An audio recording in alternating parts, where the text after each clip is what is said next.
and every other weapon on their team will have to be a bow, as you can see from these comps. Quite the interesting comps are already. Something you probably won't normally see in your regular opens match. Yep, I've seen both Wellstrings have Object Shredder, even though there is no objects to be shredded. But it makes it fun to see, regardless. The Reflex Deco has a splash wall, so I can see that Object Shredder coming in handy for that. But it looks like this beginning of the game is going to be a little bit of stalling out, trying to see who can take space first for free. It looks like that Ink Floyd over here is going to be taking out the bunker and might actually get some momentum on the tower. 2v2, it looks like it's 1v1 with both teams up right now. Well, it looks like we're up to this first checkpoint. Ink Floyd really able to get quite a bit of space here. It looks like able to get a lot of chip damage off of each other, which I think would be really important on this map, wouldn't you say, comrade? Just that chip damage, being able to... They really need the chip damage because, well, how else are you supposed to contest the tower? Everybody's a bow. You got to get all that spam in. Yeah, it's going to be a difficult time getting kills on your own. You're going to need a lot of help from your other bow buddies. But it does look like Ink Floyd does go down and loses mid. They're not going to get this push, and it looks like Flipfuss is now going to be pushing this tower. It looks like they're struggling a little bit to take the space to quite get the tower, the first checkpoint safely, but it does look like they are about to get it. Oh! Not quite. They're so close to getting this checkpoint. And it might happen right now, just a couple more seconds. It's getting there. Nobody's there to contest the tower, and they take the first check. And then moving on to the next one. Through the street with the Ultra Stamp. Yeah. And then, it looks like one member is going to go down. Two members going to go down on the side of Flipfuss. It looks like they're going to lose the tower right now. And a lot of trades going out. A lot more than I expected with comps like this. I expect these comps like to hold their ground a lot more, so there wouldn't be as much trading. It might be that the defending team gets a lot more kills, but it looks a lot more even than I thought. Looks like Ink Floyd's going to push the tower into the street, even though they have less players up. It looks like they might be able to sneak this tower in and get a few extra sneaky points. Maybe we'll take back the lead. Finally able to get that one off the tower. They all go down. And that's a wipeout on the side of Flipfuss. Flipfuss might get a lot of space off of this. They're going to need to move really quickly to get a lot of mileage out of this wipeout. It looks like that Ink Floyd is going to be back very quickly to... Yeah, going to be back very quickly to not let this tower move too far. One goes to go down on the side of Ink Floyd, and one's down on the side of Flipfuss. Yeah. They're really just trying to fight for the street so they can get the tower through it, but since they're all wells and bows, it's really hard to actually just hold the space because they're long-range weapons and they're not supposed to fight point-blank. But Ink Floyd could get a nice wipeout right here. It's just one player left. One reflex. Okay, and that does look like that's going to be a clean retake for Ink Floyd. Ink Floyd only 5 points down. That's not even just barely getting to the checkpoints. Ink Floyd's... there's only 1.5 minutes left. Ink Floyd needs to make something happen. It's not a lot of distance that they need to make. One wipeout could win them the game right here. They just need one clean wipeout, and they could win the entire game off of getting even just a 1-point lead. Yep, they still have plenty of time, so they don't have to just rush into all the projectile spam of the double Wellstring that Flipfuss is running. Yeah, absolutely. Got plenty of time, can play it patiently. It did look like one went down on Flipfuss, but not a lot happened from that. Ink Floyd is perfectly happy to hold mid and play patiently. Looks like a lot of paint on the street, though. Oh, two go down on the... Three go down on the side of Ink Floyd. Oh, this could not be... This could have not come at a worse time. Only 1 minute left. Ink Floyd really needs to get that wipeout so they can get to that checkpoint and pull the lead. But it looks like... Oh, Ultra Stamp's going to come in here. That could cause a lot of damage. 40 seconds left. And two go down for Ink Floyd. Yeah, this is not looking good. This looks like it might go to Flipfuss. It's not looking good. But it does look like Flipfuss is getting backed up a bit. Ink Floyd is getting back to the tower. Two down on both sides. Oh, it's looking fairly even. Something needs to happen and fast. There's only 13 seconds left. The tower's coming up to the checkpoint. Reef Slider comes in, doesn't find any picks. Ooh, oh, With all that's the 2 down on the projectiles. side of Flip Fuss. Wait, this might be it. It's Oh. just the well string. Oh, and it ends. Right at the end, I saw there 2 players go down on the side of Flip Fuss, and Ink Floyd had 3 players up. I thought for sure they were going to get that checkpoint, but then just 2 people went down, and Flip Fuss just managed to take the tower in a 1v1. Really quite a close game. Is very close, considering the fact that all the weapons struggle with close range tower brawl, because projectile spam. Yeah, I mean, stringers are a very difficult weapon to play, for the most part. I can understand why a lot of people like to pick Wellstring there. The extra 2 shots makes it a lot more consistent when you aren't used to the weapon. Next up, it does look like we are going to be going to Scorched Gorge Clam Blitz. Now, the restriction on this map, there are 2 very particular weapons that are beloved by all people. We're going to have to, every team is going to have to run the Splattershot Nova and the Anarchy Splattershot Nova. One of them having Point Sensor and Killer Whale, and the other one having Ink Mine and Ink Jet. These weapons, not the greatest at fighting. I'll be honest. But they certainly do lay out all that paint and Yeah, all their specials. They do lay out a decent amount of support. There's 2 other restrictions though. Only 3 players are allowed on each team, and there are no shooters allowed for the 3rd weapon. You're gonna I wonder what they're gonna pick. Yeah, you're probably gonna want something like a bucket, like a heavy slaying weapon, or something like that. You know what? I was thinking like a roller that could use all the paint and be able to swim around. That's what I was starting to think. With the Point Sensor and the Killer Whale, something like a roller being able to track that much might be really valuable in this situation. You might be able to get a lot of value off of that.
Look like we are getting into the game now. Our questions will all be answered very soon. This isn't Scorched Gorge. Oh, it looks like we have the wrong map. Maybe. I'm sure it'll be fine, but we do get to see the S-Blast and Brush. Brush. Both short-range weapons. Both probably definitely both of them going to be going out for a lot of kills. I imagine both of these are comfort picks from both teams. Looks like we're choosing to play this out. Might have been a typo somewhere for what the map is, but it does look like Ink Floyd is going to be taking an aggressive hold on this mid right from the beginning of the game. Oh, the brush goes down. 2 down on the side of Flip Fuss, sorry, my bad. It looks like we're going to get an early push from Ink Floyd, only 30 seconds into the game. Oh, another one goes down. And the jet dies too, and it's just the brush to hold down the fort. And it's a wipe but out. the Vanilla Nova clutches out the fight to continue their push, and He missed the ball! just barely miss. does look like jumps are coming back in. That's one down.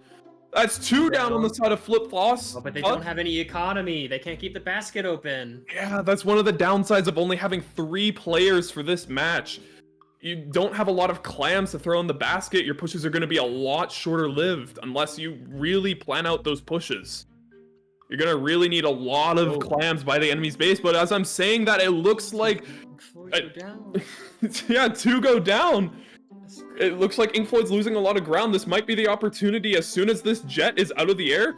It looks like FlipFuss might be able to push. And this jet, trying to camp jumps with a Nova, proving to be a difficult task with being a 5-shot weapon with not the fastest fire rate. But as I was saying, yeah, it looks like FlipFuss is getting fairly well set up. Having good positions, being able to push at any time they get a ball, which is right now.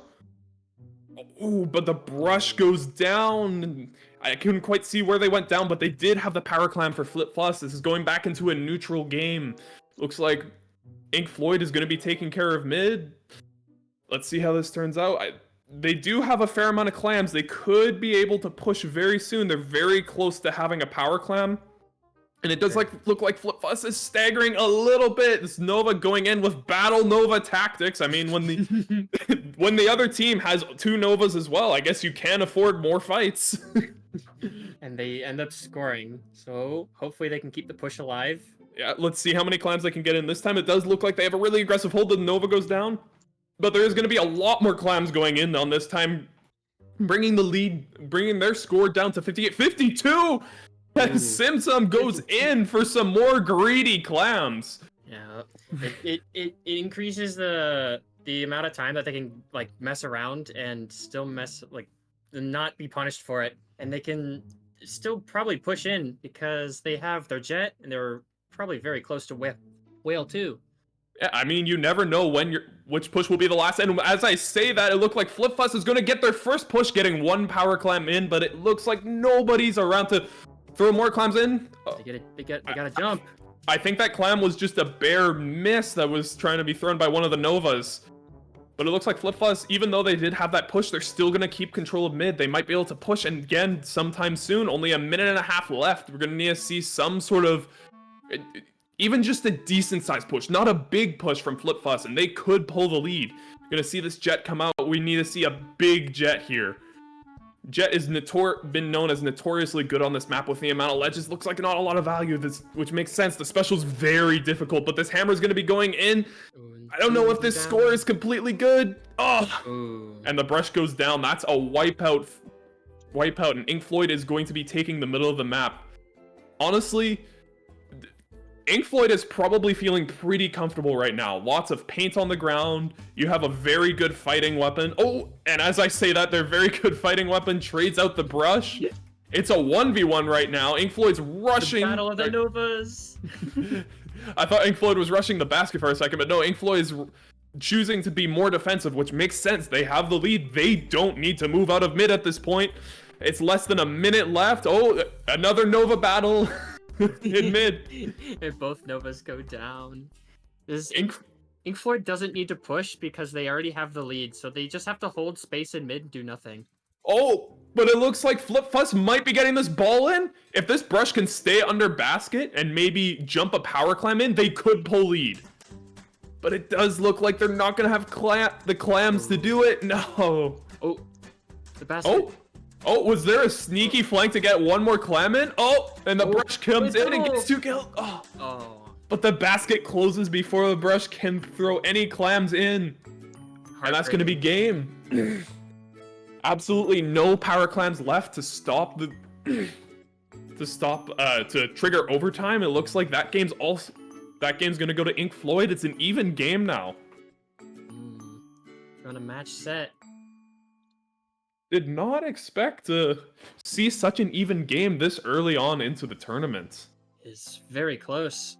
They're struggling back and forth in mid, and it's an interesting watch to see what the teams pick and how they interact with each other, especially given the 2 Novas, which aren't the most spectacular main weapons. think it was just fun to see Nova's fight. Normally in this game, fights happen so quickly. A lot of weapons either one-shot you or they kill you really fast. So it's really hard to see the fights that go on, but between two Novas, it takes a second for someone to die. It just kind of slows down the game a little bit, not because the game's actually slower, but just because it's so much harder to kill other people. Yeah. Our next map mode we're going to be going to is Brinewater Springs Splat Zones. This map is very notorious for being very good for Pencil. Fortunately, we will not see Pencil at all on this map.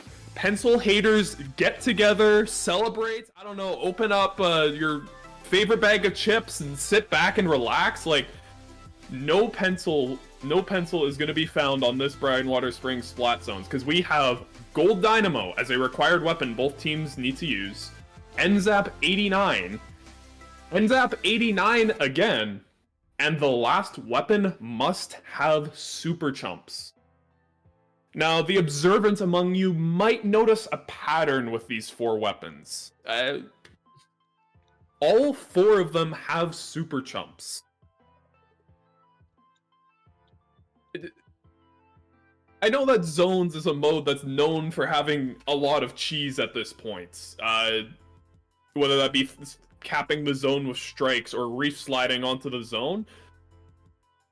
I think 4 Super Chumps landing on the zone at the same time might cap it. It's Attack of the Chumps. It's raining chumps. But then again, Gold Dynamo might actually be able to shoot the chumps down. Just one big slosh going over the entire zone might just break all of the Super Chumps on the zone. I was gonna say, it's a really big area of effects, and with every flick comes a lot of damage. So all the chumps could just disappear in the blink of an eye. Yeah. I know a lot of teams wish chumps were better, that you could see them more in competitive play because they're just not on a lot of great weapons. Well, now we'll get to see Super Chumps for the first time ever on Splat Zone. Probably not the first time ever, but this will be the most chumps you will see in probably the next few months. Unless, I don't know, maybe Nintendo buff chumps? Make them cool? I don't know. Buff the chumps. We need the chumps. Yeah, hashtag buff the chumps. Starting a new movement. We have to show solidarity for our favorite little guys. We stand strong together with the chumps. Yeah. The chumps are the strongest special in the game. They block projectiles. Yeah.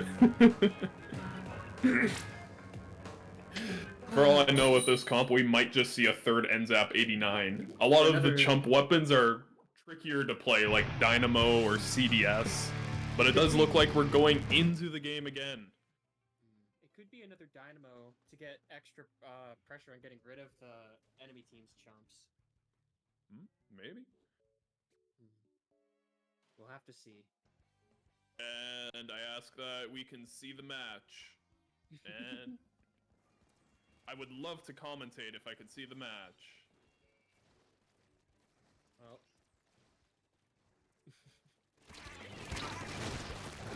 We might have a problem on our end, so enjoy the match over no live commentary. It's raining chumps! Oh, we're here. Oh, and the match is here for us. We have commentary again. It looks like FlipFuzz is coming up with a bold opening. I don't know. I didn't see the rest of the opening, but they've got a lot of paint down. They have a custom Julius sculpture while Inkfloid decided to run the Mark II Bamboo, probably for the Fizzy Bomb. That's true. I've heard that weapon's good. Haven't seen a lot of it though, but I like seeing these chumps come out. There's so many of them. I'm surprised the Switch can even handle this many objects on screen. Oh, but it's only gonna be one up from the side of Inkfloid. Oh no! Only 30 ticks left on the zone. This might be a wipeout game. This might be really quick. More chumps coming out, going into Inkfloid's base. Inkfloid needs to make something happen. Only 15 ticks left. That's about 10 seconds left on the clock. Oh! Tries the zone. Oh, the zone got contested. Come on. They only have 5 ticks left. They gotta go fight for the zone. Come on, Ink Floyd. I believe there's gonna be chumps on the zone. You have time. Oh, it's such a fast game. And it ended with as many chumps as I first thought they'd be on the floor. When the chumps did come out, it was funny. I do love seeing this field of chumps like it's a field of sunflowers or something like that. It's a flower field. Flower field of friends. Happy little friends that paint the floor. But that is going to be it for the first round of this tournament. It's going to be 2-1 going to Flip Fuss. Really, wow. a really good fun watch. matches already. I love how goofy this is already. I expect nothing less from Typh's comps. I expect nothing less than this. Unleash the anarchy! Yeah. There are some weapons you never get to see, and this will just be the first time you get to see these weapons in competitive, because you're just forced to play them. It's very nice to see the underutilized weapons, to see how the players are able to properly use them in an environment where there aren't like big bad evil range blasters, pencils, and stampers running around ruining everybody's day. Yeah. Sometimes it's a breath of fresh air to play a different weapon. I mean, especially for all those pencil players out there, you've been playing pencil for the past year. I know how it feels. I used to play pencil on a team. Now I'm not on a team. I don't know which one's worse yet. Pencil jail. Pencil jail, yeah. But now you get to be in Reflux Deco jail. Yay! Hey! Objectively worse weapon, but it's funnier. It's all gotta... about the whimsical experience. Yeah. We get to have funny moments, and that's all we care about in this tournament. We don't care about competitive viability or anything like that. I don't know. What do people care about in tournaments? We don't care about any of that. All we care about is the whimsy. Comrade, if you had to make one comp, maybe it's your favorite weapons, maybe it's your least favorite weapons. If you had to make one comp for this tournament, what would it be? I would like to see as many vanilla carbons as possible. As many vanilla carbons as possible. It's the Zipcaster. I feel like works like funnily well with Carbon Roller. It's just that the auto bomb is just a nothing burger for it. So it's just seeing all the little chickens running around and the Zipcasters flying around. It's just a lot of chaos. I do know that our previous match definitely did have a vanilla carbon believer. Simsum, like one of the few players I know that was playing. He is quite the vanilla carbon enjoyer. Who knows? Maybe we'll see a little bit of vanilla carbon action coming on later in one of these comps. Hopefully. I enjoy watching vanilla carbon gameplay because you have to really think what you're doing because you don't have the comfort of a burst bomb for the movement. Yeah, I imagine it being very difficult. I mean, it's like you put Zipcaster on anything, it's going to be the less popular pick. Unless the kit just works so well. That's also true. I mean, you have Stamper. But then again, I imagine a lot of people probably gravitate towards Stamper's other kit because it's a little bit easier to play and learn. That is true. It's a lot less complicated with Zipcaster. You're having to manage the ink and not just throw yourselves at the enemy. But it also has the ability to just combo and kill so much faster than the second kit. So I see why it's picked a lot more. Or at least is.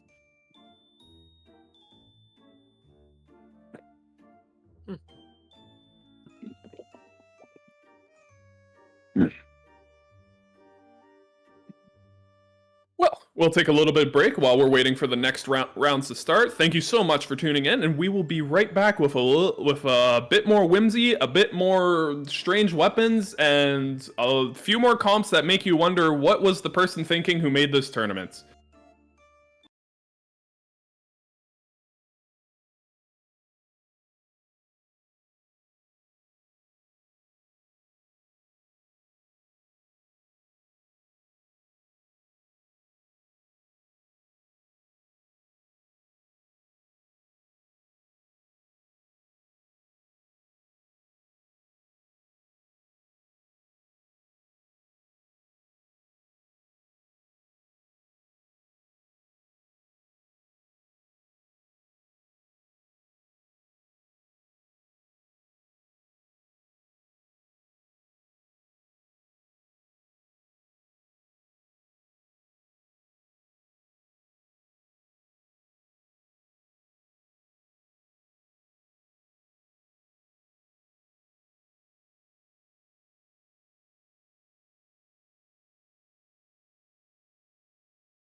All right, welcome back to another match. We're already jumping into the next.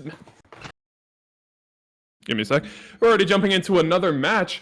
This first one is on Eeltil Alley Rainmaker. Both teams have to run a big swig. As you can see, both teams running a big swig because what sane person would ever run a big swig? And to no one's surprise, on one side we see both big swigs running Object Shredder. Honestly, in Rainmaker, how else would you run big swig? It looks like we're seeing blue get very aggressive here. I'm not sure which team is which. A lot just happened there. It looks like Japanese characters team is making a lot of quick ground, being very aggressive in the opening. Oh yeah, they're playing very aggressively, especially given that their comp is 2 swigs and a sploosh. Probably the reason why they ran a sploosh is to help with that aggression. It does look like Who Knows is going to be able to retake somewhat. Oh, it looks like only one left on the side of Japanese characters. Looks like they're painting up for a vac, maybe to stall, maybe to get someone in, just trying to be defensive. Oh, it looks like Who Knows is bringing that aggression right back on them, forcing a vac out. Well, it looks like they were defending the wrong checkpoint. Already both checkpoints broken, like checkpoint broken on both sides. Only a minute and 30 seconds into the game, and it does look like Who Knows is going to take a lead here right at the beginning. Just a very small, minuscule lead, but it does look like Japanese characters can't quite find the sword. Is looking for a shark, and it looks like he's in middle. Looks like they're probably going to be able to retake, but all of these big swig jumps are going to be coming in right away. Here comes Zipcaster to get that vac there. Oh, Zipcaster! Oh, Zipcaster barely gets the vac after the vac is over. Them. That's 2 down on the side of Who Knows. This would probably be a good chance for the Japanese characters team to make a push, which looks like they are. Hammer coming out. Yeah, they have the tools they need. This hammer is going to clear the glass, giving a perfect Ultra Stamp Cooper. Oh, the sploosh with the double there. Wait! We might be in knockout territory right now. It looks like it looks like the swigs came in clutch there. Probably the only time that'll ever happen. Yeah, barely saving the game. Rare occasion swig saves game. You never know. My favorite goofy weapons. But yeah. You never know. There might be a couple other modes where swig could save the game. Zones, a clutch cheesing the zone with a vac. You never know. Yeah. All specials are up from Who Knows. Oh yeah, Rain's coming out. Who knows what will happen with this? The Rainmaker explosion. Noticing Sploosh Man is not using Sploosh. Really, really unfortunate that we're not seeing a Sploosh from Sploosh Man. Yeah. And Who Knows has got some really good ground right now. 3 up to 1. Just the vac that they need to take care of, and this Rainmaker probably will be able to get some sort of lead. Not quite. Not quite there. And their numbers down on Who Knows, so that might be the end of this push. Unless they can get some... Looks like they're trying to jump in and try and save it. Who Knows still is looking pretty good to be able to take the Rainmaker back. And they lost the Rainmaker. Just as I'm saying, take the Rainmaker back, they kill the Rainmaker. And another one goes 2 down on the side of Who Knows. If they just get a vac right now, if they're able to get a vac, it might be game over. The Rainmaker's in a good spot for them to push. They don't want to pick up just yet. They want to wait for that vac. They have the vac. They can push right now. Yes. But there's a flank from the Sploosh. Brilliant flank that absolutely destroyed the Rainmaker. Yeah, it looks like they might not have been able to check that top left area. That or the Sploosh was... 2 down. This could be... Oh, that's so close. The Sploosh saving it again. Seemed like the Sploosh was the right call. But you know, as they say, third try is the charm, and no! The back just keeps going down! The Stamper trying to get a triple here. But what if the game they go down to the Sploosh again? Maybe Fifth tries the charm, they're still in their base! You can't get rid of Who Knows! They're still there! You cannot get rid of the swig. The swig is just too broken in this format. That is so true. Oh, there goes the Sploosh. The Sploosh has been saving this team. And 6 tries the charm, they finally pulled lead! And that's a wipeout on the side of Who Knows. They didn't try to get the pop. Oh, they're sharking. Oh, the stealth jump got caught. The jump's coming in. Oh, it's a bit of a massacre. And they pull the Rainmaker Oh my away. gosh. That was the goofiest push I think I've ever seen. The team of the Japanese characters were just lining up one by one, saying, "Oh, it's my turn to jump into the Rainmaker and push it 3 points." Just doing And that some- over and over again. In some cases, it looked like the Rainmaker even went back a couple of points. Although it seems like constantly jumping in seemed to work in their favor as they got a 2-point lead. It's Which- normally the kind of thing you only do with 4 players and a cooler. It's normally the thing you Yeah. only do there, but Yeah. man, this is bringing back nostalgia. I feel like I remember some like QR Tetras doing that back in early competitive Splatoon 3. I feel like I remember that. Anyways, we'll be moving on to the next map, which is Humpback Pump Track Splat Zones. We will be running everyone's favorite comp, and by everyone's favorite comp, probably just one person's favorite comp. Vanilla 96 Gal, which has Vacuum and Sprinkler, and Vanilla Hydra Splatling, which has Auto Bomb and Booyah Bomb. Booyah Bomb is notoriously very good on this map, especially in Splatoon 2. It was considered the zone's cheese special of Splatoon 2, as far as I'm aware. It's able to cap the zone by itself. The only other restriction on on this map is that you can only use weapons with Angle Shooter, Inkwall, or Sprinkler. Why specifically those 3 subs? I have no idea. Probably because they aren't bombs. Probably because it's What funny. is your favorite weapon that has Angle Shooter, Inkwall, or Sprinkler? Well, just because I know someone who plays Swig Express, which has marker. That's probably one of the funnier ones, but I think some weapons that have jet, like Jet Squelcher, could also, I Ooh. believe, also has marker. Yeah, it has Maybe marker we'll and see back. maybe we'll see some arrow sprays because I believe the gold one has Sprinkler Booyah Bomb. Like you mentioned, Booyah Bomb is good on this map, so it is possible we could see 2, given its zones. We also are back to a normal 4v4 format, not a 3v3. Yep. I want to see S-Blast 92. I love that Oh, yeah. weapon.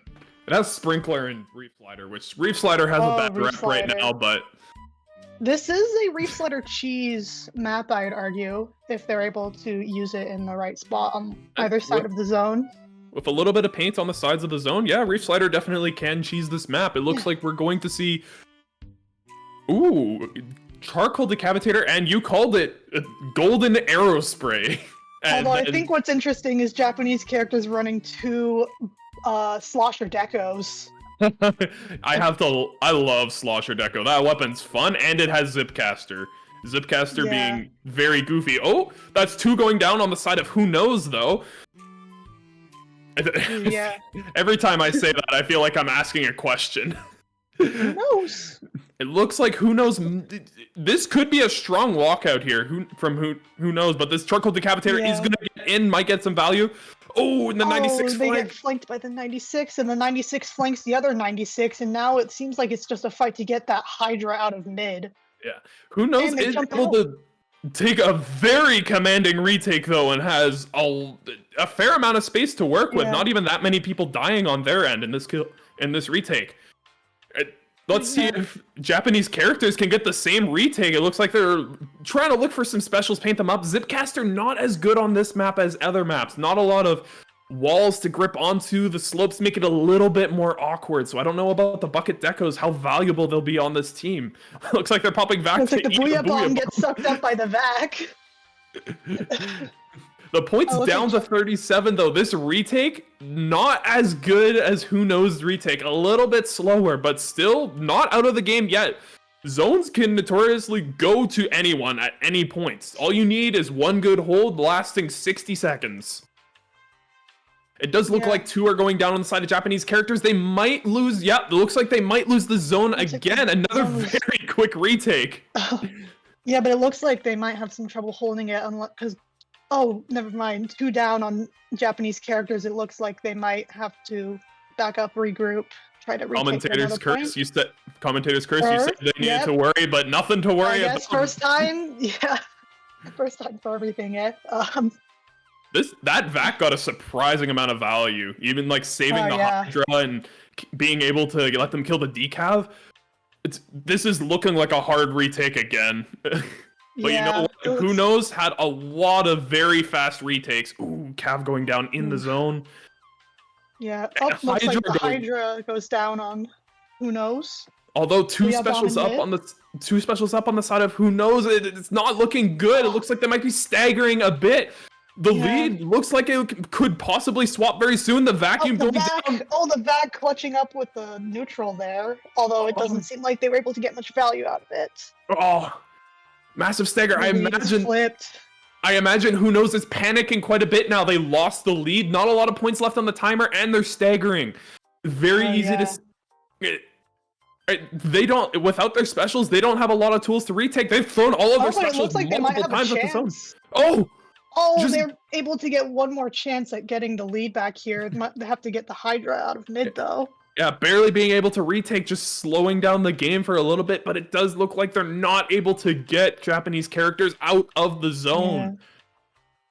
But this might be an opportunity. One down on side of Japanese characters. Oh, they're able to cap it Moving once up. again. There's a Able back. to kill this vac. Oh, Vac able down. to There's get a the jump. back, get the jump in. This could be huge. They're able to get this Hydra. They might have a chance at getting the lead back here. Oh, it looks like they're a bucket. Oh, they get the Hydra. going Hydra down to the goes bucket.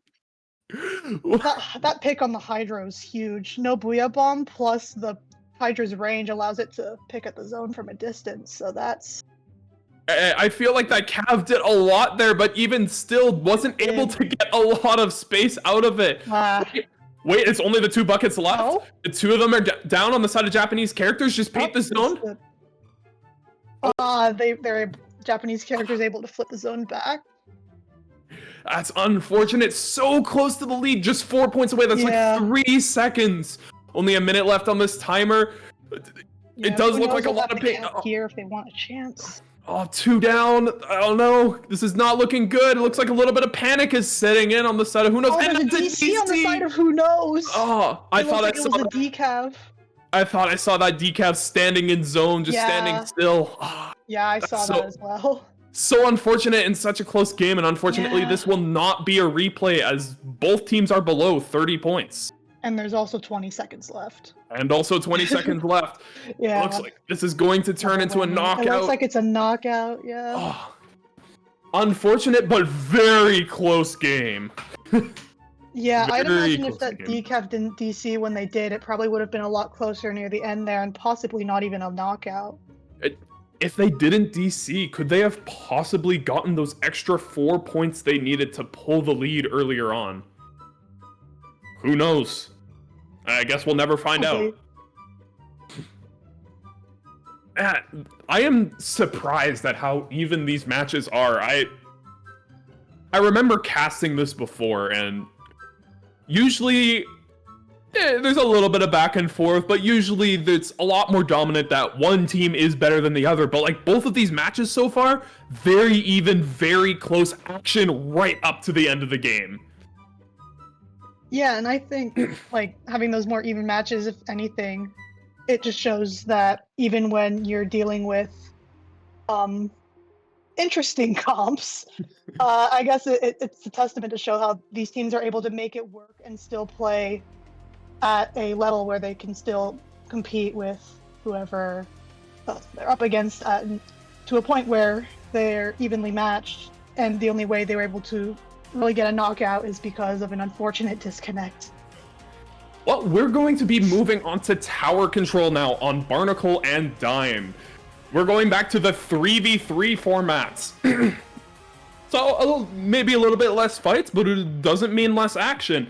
Both teams are required to run the Dark Tetra Dualies, which has not Zipcaster, that's the Light Tetras, which has Auto Bomb and Reef Slider. And for the other weapons, you can only pick weapons that have the Auto Bomb sub-weapon. We could possibly see 3 Tetra Dualies? on one team? Maybe? I doubt it. Probably not. I know that cooler's very popular in this current meta right now. Are there any cooler options that have auto bomb? I can't really think of any. I don't think so. Not. I don't even think we've seen cooler once yet this entire tournament. Here, here probably the correct thing to pick with this comp is either regular blaster or just whatever you're comfortable with. Most of the time in these picks where you can pick a variety of different weapons for a certain player, it's just picking what you're comfortable with. But here, if you're comfortable with just blaster, with just the normal blaster, it's got bubbler. It's a blaster, so it's really good on tower control. I see no problems with it here, and we'll probably see it no matter what. That is true, especially given I believe it has bubble, which, especially around those checkpoints, you'll want. We have a super chump zap. And there's that blaster. Yep, you called it, the blaster and the Hydra. Both teams pulling out the chump zap, which, ironically, part of me was like, hey, it would be funny if they pulled it out. I did not actually expect them to pull it out. This weapon does not get to see a lot of screen time with its older brother, the NZAP 85, having cooler and suction bomb. But it does look like 2 down on the side of Who Knows. This is going to be an early tower take from Japanese characters. Japanese characters already up 2 games. They've already won this set, but it is play all 3. Yeah. Yeah, but even having that extra win on, if Who Knows is able to get a win, that could help with their morale going into future sets. Up trade there on the Tetras, just the Tetras and Hydra on both teams. Ooh, it looks like everyone's going down on Who Knows. This Hydra going to have a... Oh! A trade from the blaster with the Hydra. That could be good. That could be good. It's 2v2 right now. Frontline against frontline. Orange NZAP and Tetra versus Orange NZAP and Tetra. Yeah. Looks like they're popping the super chumps and the Reef Slider. Reef Slider, they're just... It looks like Japanese characters is desperately trying to keep this push going, but it does look like this push might be over unless there's a pick on this Orange NZAP. And it does look like it was a trade. Orange and Zap. It does look like this tower is going to be moving again. Oh, that's a wipeout. Oh, we're getting into the knockout territory right now. The tower starts to snowball at this point in the game. The Booyah. The GG Booyah. When that position isn't strong enough at the end, and you just need the Booyah Bomb to make 100% sure that you're gonna win the game. And Japanese characters goes 3-0. I really thought Who Knows had it in both games. In the previous 2 games, very slim margins they lost by. 1 or 2 points on both games. Yeah, especially given how close the previous 2 games are. This was genuinely a bit surprising how quick this knockout was. But then again, this map generally has a lot of quick knockouts compared to other tower control maps. We see it a lot. Rainmaker and tower control, this map knocks out very quickly. You get onto that lookout top left area and you have really even ground with the enemy, so it's really easy to get a lot of points there and keep your push going. Yeah, it's very easy to keep the defending team in check when you're pushing. If you're coming out of spawn, it's basically a death pit. So it can, I think I agree with you when you say that it is very snowbally, where if you aren't able to stop the attacking team before they can get up into your top right, then you're in trouble, for lack of a better term. Yeah. But I will say these games so far have been quite a treat, have been having me at the edge of my seat. And we'll have more of these games in a couple of minutes. Thank you very much for listening in. We will be back very soon with more games for you.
Welcome back to Original Message Deleted, everyone's favorite tournament for playing what you hate. I'm Astro, and join with me once again is Hypernova.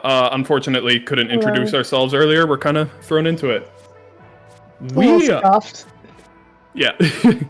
now have a match between I don't use aimbot, aimbot uses me, versus Colon3. I'll say I don't know a lot about these teams. I know a lot more about, say, Ink Floyd, but our first map mode we're going to be going to is Flounder Heights Splat Zones. And for those of you who've played a lot of Splatoon 1, there's probably a weapon here that you're very familiar with on this map. Luna Blaster. This will be the required weapon for every single team to run. And every other weapon has to have Zipcaster. What do you think about that, Hypernova? Spider-Man. Spider-Man, yeah. I've heard it described as Monkey Man comp. Yeah, honestly, now seeing that the comp with basically every weapon having a Zipcaster, especially given all the verticality that's on Flounder Heights, I could see this getting very chaotic very quickly, especially if there are multiple Zipcasters on either team out at the same time. I think beyond the chaos, it's just fun to play Zipcaster. That is true. Admittedly, I get disoriented sometimes, but it is fun regardless. It is a difficult special, probably the single hardest special in this game.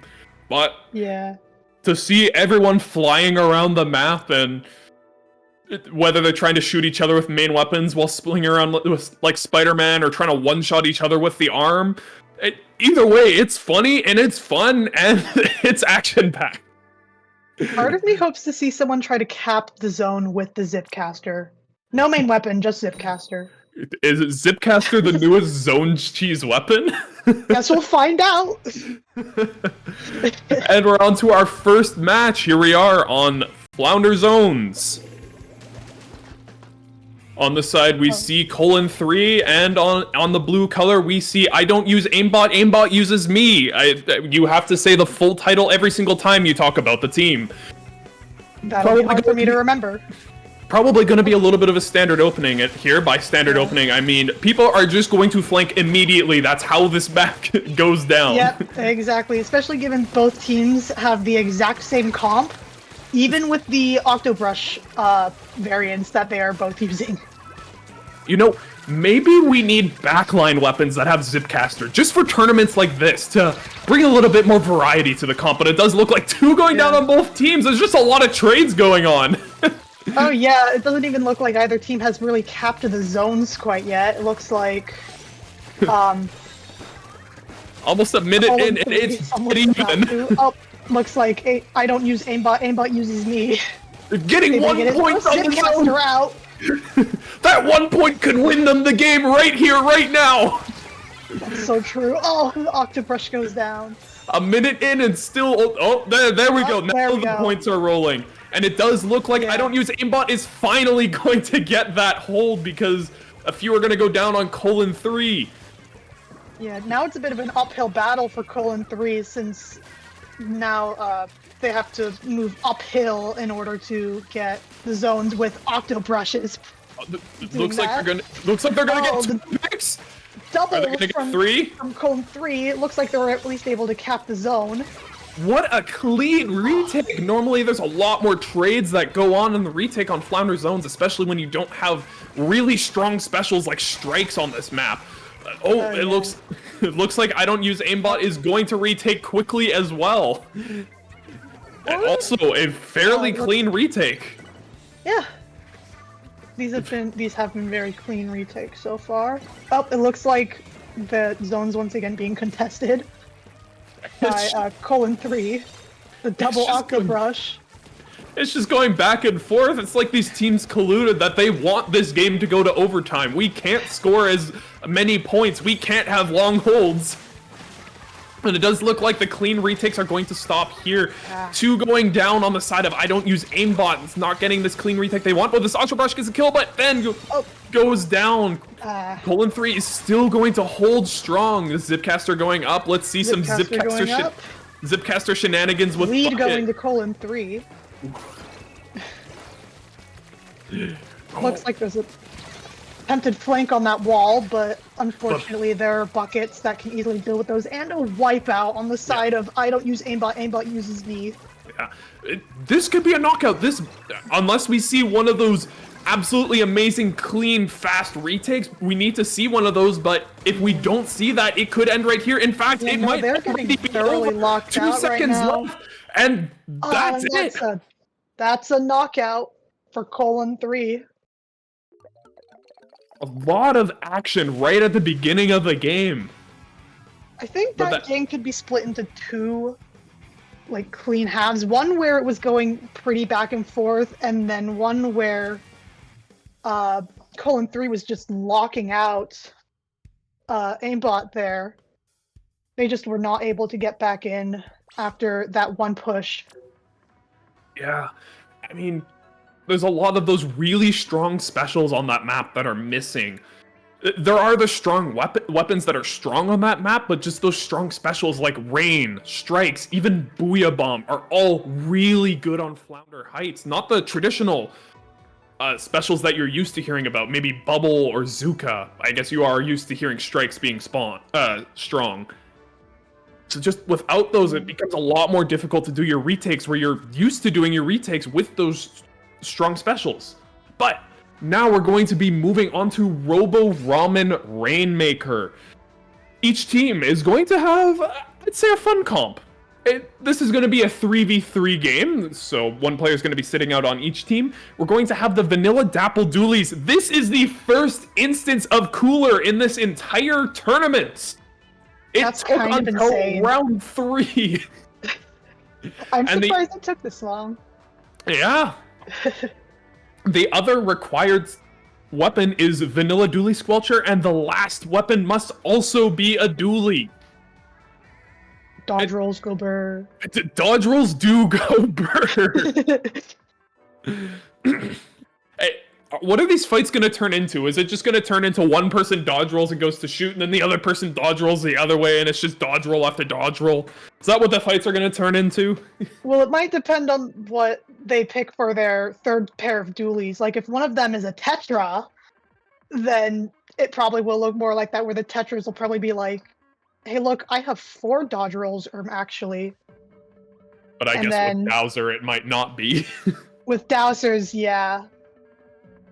I think it would entirely depend on that third kit that each team chooses to play. Yeah. As I like saying with Dowsers, you can give Dowsers its second dodge roll back. Just put Drop Roller on it. It's not that hard. That is true. I had not considered that.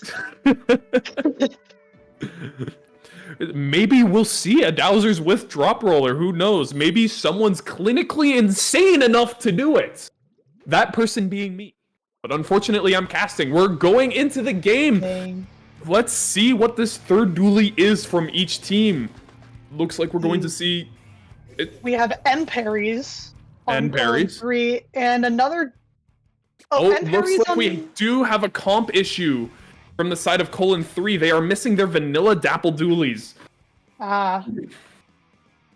Maybe that was just a misread at some point, or someone needs to put their glasses on. That might have been a misread because, admittedly, on the image, the third pair of dualies does look like an M parries.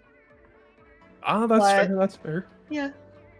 Sometimes I do fight a Dapple Dualies, and in game, and I think it's a Splat Dualies. I can't tell the difference from that far away. Apples have no range when I use them, but whenever I fight one, they seem to have infinite range, and I don't know how. Oh, that's because you have to put in the cheat code when you load up the game. Up, down, left, right. A, B, B, start, select. Yeah. That makes sense. Yeah. Little cheat code for all of you at home for how to get more range with Dapple Dualies in Splatoon 3. Don't sue me if it doesn't work. You just got the wrong copy of Splatoon 3. You have to get the Source, Yeah. trust him, bro. Yeah, Source, trust me, bro. Source, IGN. I don't know. Source, yes. Everyone's favorite game journalist. IGN. Looks like everyone should be readying up right away. We shouldn't really see much for comp changes, just seeing that Dapple Doolies being selected rather than one of those Splat Doolies. Yeah. And here we go, back into it. Let's see which Splat Dually they keep. I imagine probably the vanilla Splat Dualies. They're a lot often stronger. Oh, we see They changed Glugas both instead. of them. Gluga's Deco. But we are going to see end parries from I don't use aimbot, aimbot uses me. Interesting. Maybe Colon 3 is valuing that Zuka a ton, or maybe that point sensor for watching out for sharking players. Who knows? Since we'll never find out. Very bold opening from I don't use aimbot. Unfortunately, getting two Shark. clean kills on their side. Oh, Oh, there Dapple's go the gonna get one kill. Dapples. Oh, will this Dapple survive here on this bottom right? Looks like they're being chased, but meanwhile the Rainmaker seems to be holding mid by themselves. This Dapples from I don't use aimbot refuses to die, and the Rainmaker goes down. I don't use aimbot got the great retake, and they have Cooler up. Like, this should be a free checkpoint from the right, and it's a wipeout. Oh, yeah, Yes, it is a free that is checkpoint. definitely a free checkpoint. Now it's going to be a bit of an uphill battle for Colon 3 as the checkpoint has high ground compared to most of their base. Yeah, and I imagine that probably gonna run in here with Splashdown right now. Run in as far as you can and just pop it and just run the Rainmaker in with it. Yeah, Zuka's there's the out. Splashdown. Oh, the Rainmaker didn't quite. What? And that's It's a another wipeout. wipeout! And that's the game.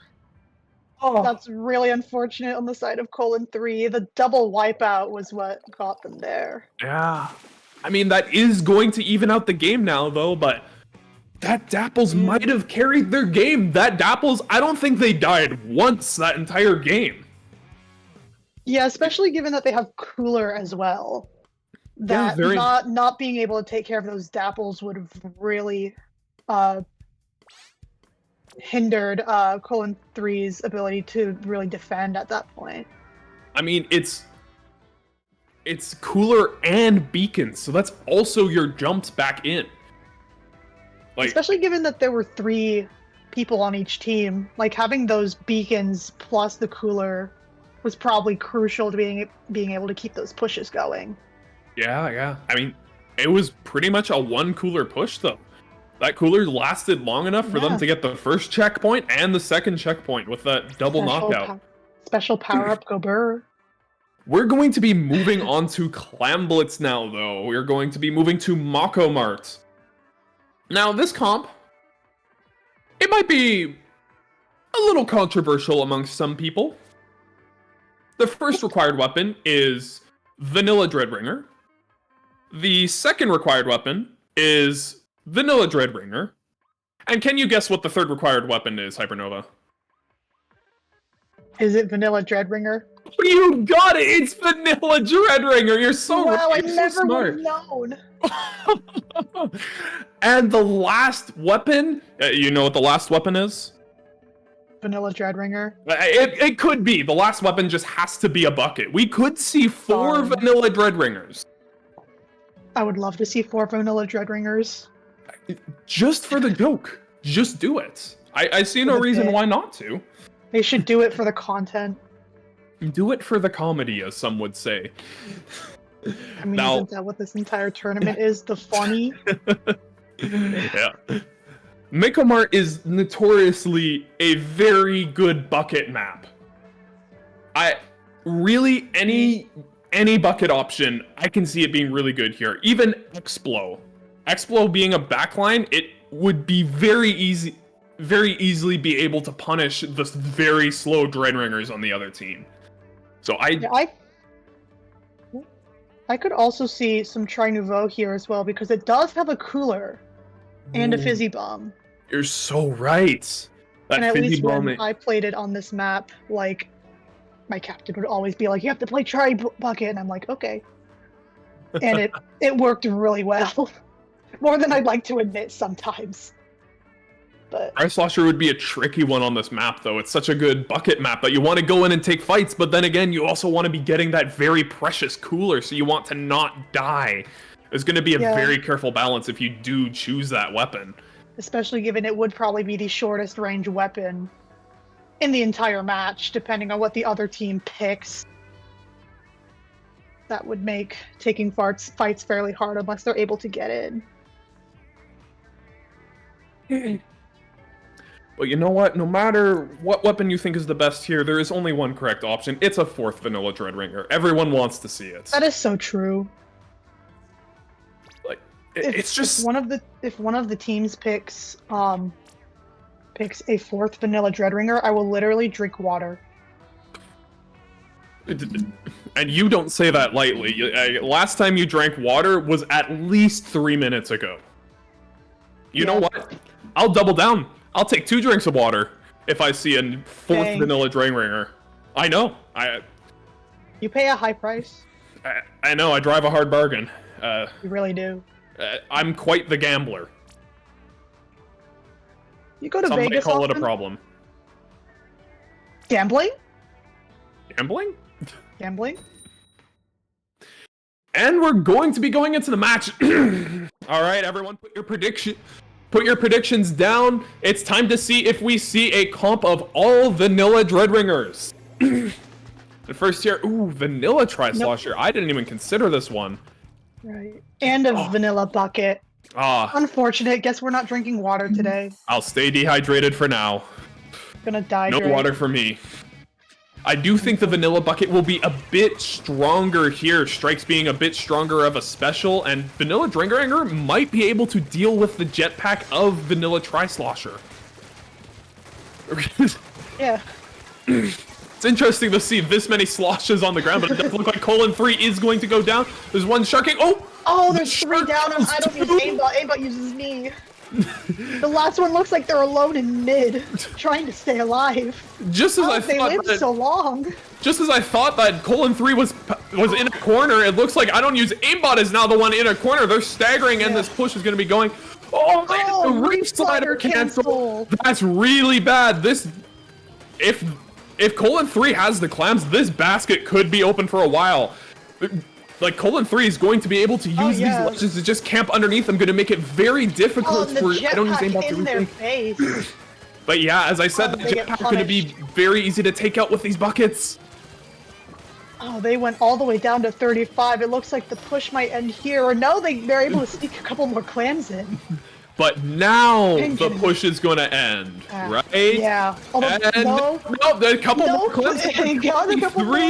The Tri-Slosher has some clams and is going to be cutting some more clams and down to 14! Oh my gosh, how are they getting these in? Stop these Dreadringers! Stop them now! The push was supposed to end 2 minutes ago. I think you guys have gone a little over schedule here. Alright, the push is now over. Everyone calm down. That was a huge push though, going all the way down to 14, somehow keeping it alive, even when they probably shouldn't have. They might be able to push again. They're holding a lot of control. They're still under the basket. They still have They're getting into their face once again. Oh, that bomb? How'd they win that? I ask myself that every time there's a bomb that almost kills me. Playing slow weapons, there's a bomb in front of you. You always wonder how it doesn't kill you, but the lead goes further. Like knockout range. Not quite. It's almost a wipeout. And that is a wipeout. This could be an immediate score from the side of I don't use aimbot. Yeah, it looks like that's what they're trying to set up. And there it is. That is what they get. They don't have the same control that Colon 3 had, though. They probably won't be able to have that push that goes all the way down to 14. They won't have that same push. Yeah, especially once 3 go down. Delayed wipe, it looks like, on the side of I don't use aimbot. Yeah. 48 is still a very respectable push on this map. Pushes typically don't last very long on this map. It's get in and get out. You put 2 power clams in and that's it. If they're able to get one more push in, they might be able to take the lead. Although it looks like Colon 3 might be saying nah as the Inkjet finds one. Yeah. And it looks like they are indeed starting another push. That might be the knockout, and yep. Oh! That ball was the knockout right there. That And was it- an insane game. It looks like Colon 3 is going to take this set. What a dominating push from Colon 3. I doubted the Tri-Slosher. I was wrong to doubt. I'm I think sorry. I think the idea was the added aggression. Like, I don't use aimbot. Probably didn't with their range. They probably didn't have a good option for dealing with the faster kill time of a Tri-Slosher in comparison. Yeah, I mean, possibly even a comfort pick, just a weapon that they're more comfortable with. They're comfortable with Jetpack. They're comfortable with Tri-Slosher even. It could just be that as well. That is true too. I probably would have picked Tri Nouveau in that situation, so that is a possibility. Well, Um, we have our third place matches coming up very soon. That's the end of our groups portion of this tournament. We're going to see the third place match coming up very soon, and we'll be back very soon. I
I apologize for the delay. Some technical issues came up. We will actually be streaming Grand Finals first, so everyone get excited for Grand Finals. It is still me, Astro, on the mic, and still Hypernova here with me.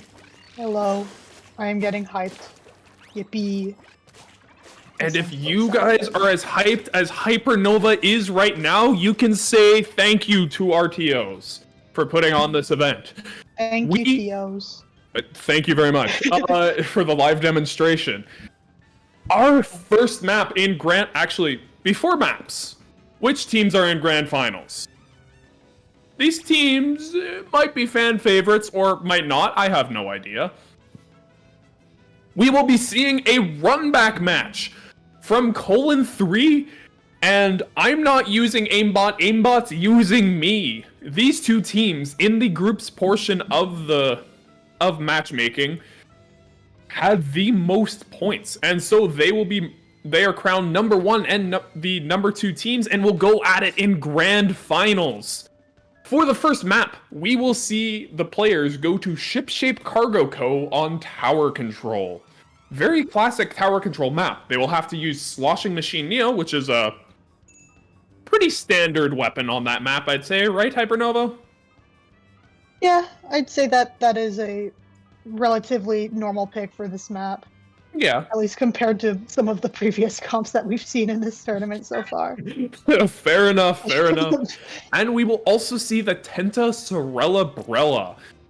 Not really a tower control weapon. Can't say I've seen it in tower control too much. Yeah, I'd have to agree with that.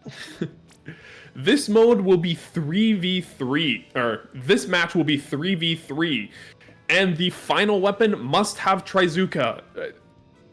I know this map has a reputation of being the Trizuka map, having a lot of really annoying Trizuka angles, being really open, and a lot of parts of it being a big hallway. I don't think we need 3 of them on this map, though. But here we go into the first match. I don't use aimbot. Aimbot uses me versus Colon3. Looks like does look like we have our titles flipped around at the top, but that's fine. We'll figure it out. All right, and looks like we're going to see Carbon Roller. Ooh, Carbon Roller is going to work really well with that Tentabrella, but not so well with the low paint of the Machine Neo, and we're going to see Splattershot, a fairly standard pick. I don't think either of these picks are incorrect. I think they're both very good on this map. I'm going to see this Carbon...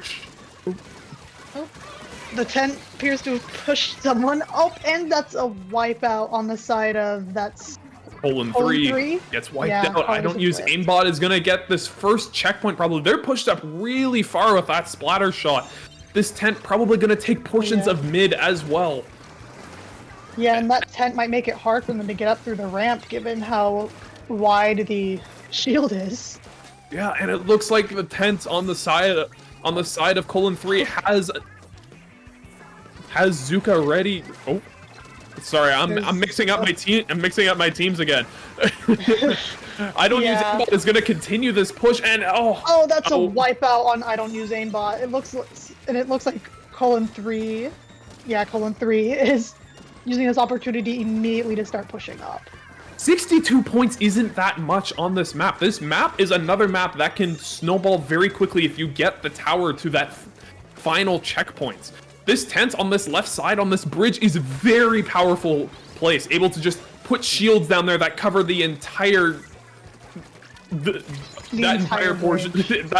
that entire bridge. But it does look like Colon3 is going to take the lead here and able to get the jumps in and get their Zukas online to keep this push going. I thought this push was over.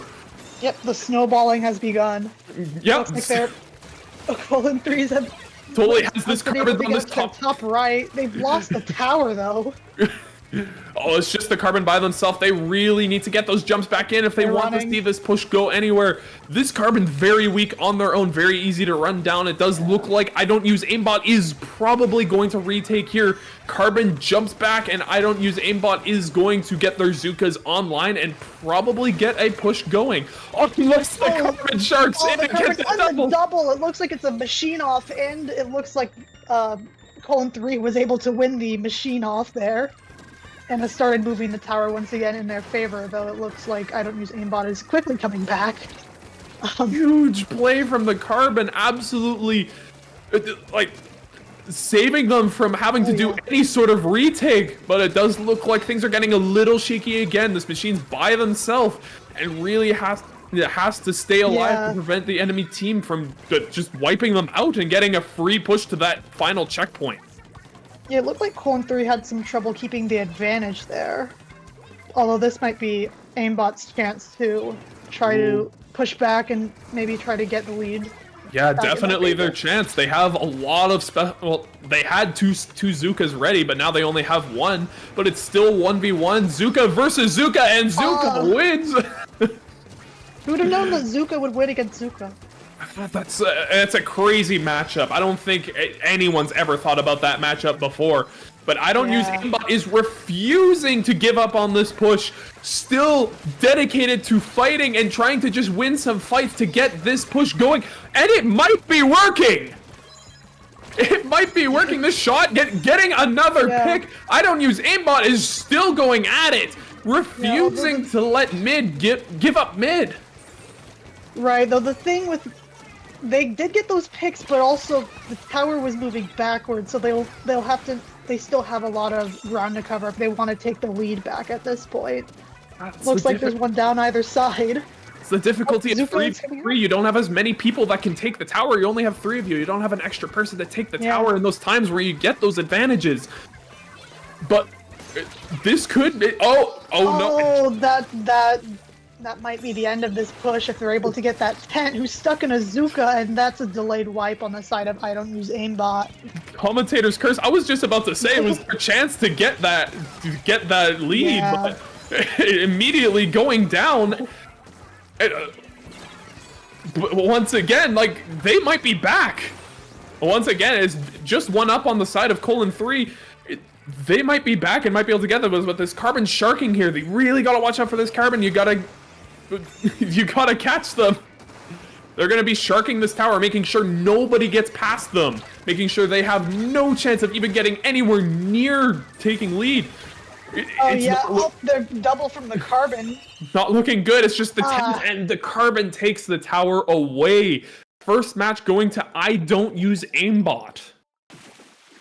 Yeah, Colon 3 had a really dominant push to begin with when they were able to get all the way up to that second checkpoint, and then every time I Don't Use Aimbot's like, we're gonna push here, they just went, nah, got the picks they needed, and even when Aimbot had the chance to push, they just couldn't get far enough.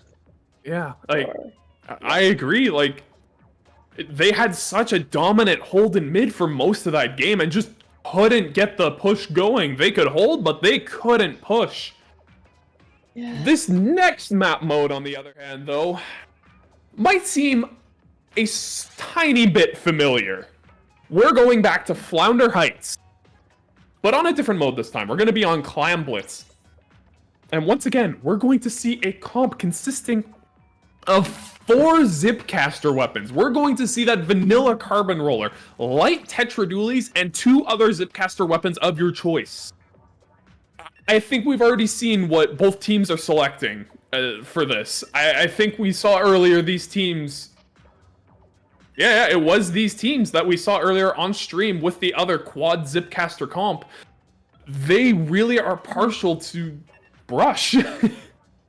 Brush, and I believe there was Bucket Deco. Yeah, Brush and Bucket Deco. Yeah, they had the exact same comp both sides, so it would not surprise me if they had an Octobrush, Bucket Deco, 2 Octobrushes. This might be Vanilla Carbon's best map.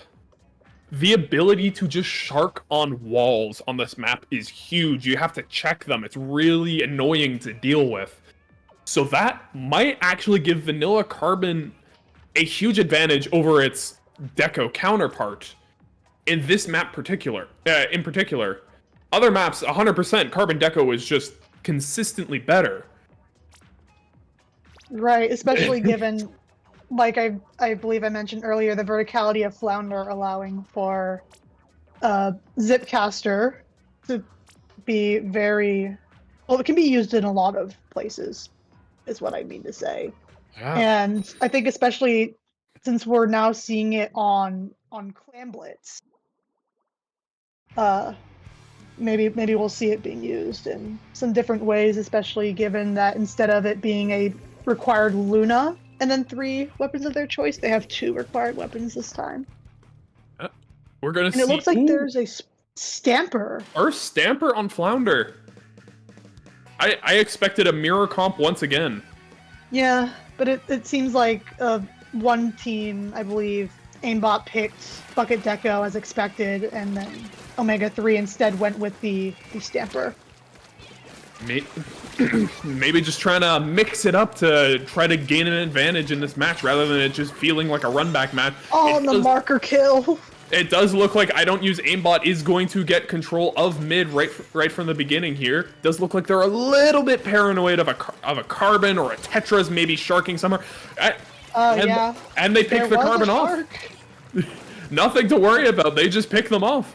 They are in prime territory to have a big push. Just doesn't know. Just Yeah. they just don't have the clam economy for it. That's a really difficult part about pushing on this map. You can push, you can get really dominant holds, but it's really hard to get those clams with how big this map is and how difficult mid is to navigate quickly. Oh yeah, and especially given when you're pushing up, sometimes you don't want to give up that dominance you have, given how hard it is to push up the double from the Zipcaster. That was huge. This is what I love to see. We might be seeing another double. Oh, It could possibly be. It's just the Stamper running away, and it looks like the Stamper does live another day. Yeah, they pulled out the Zipcaster at the right moment. Looks like Buckets jumped out. Yeah.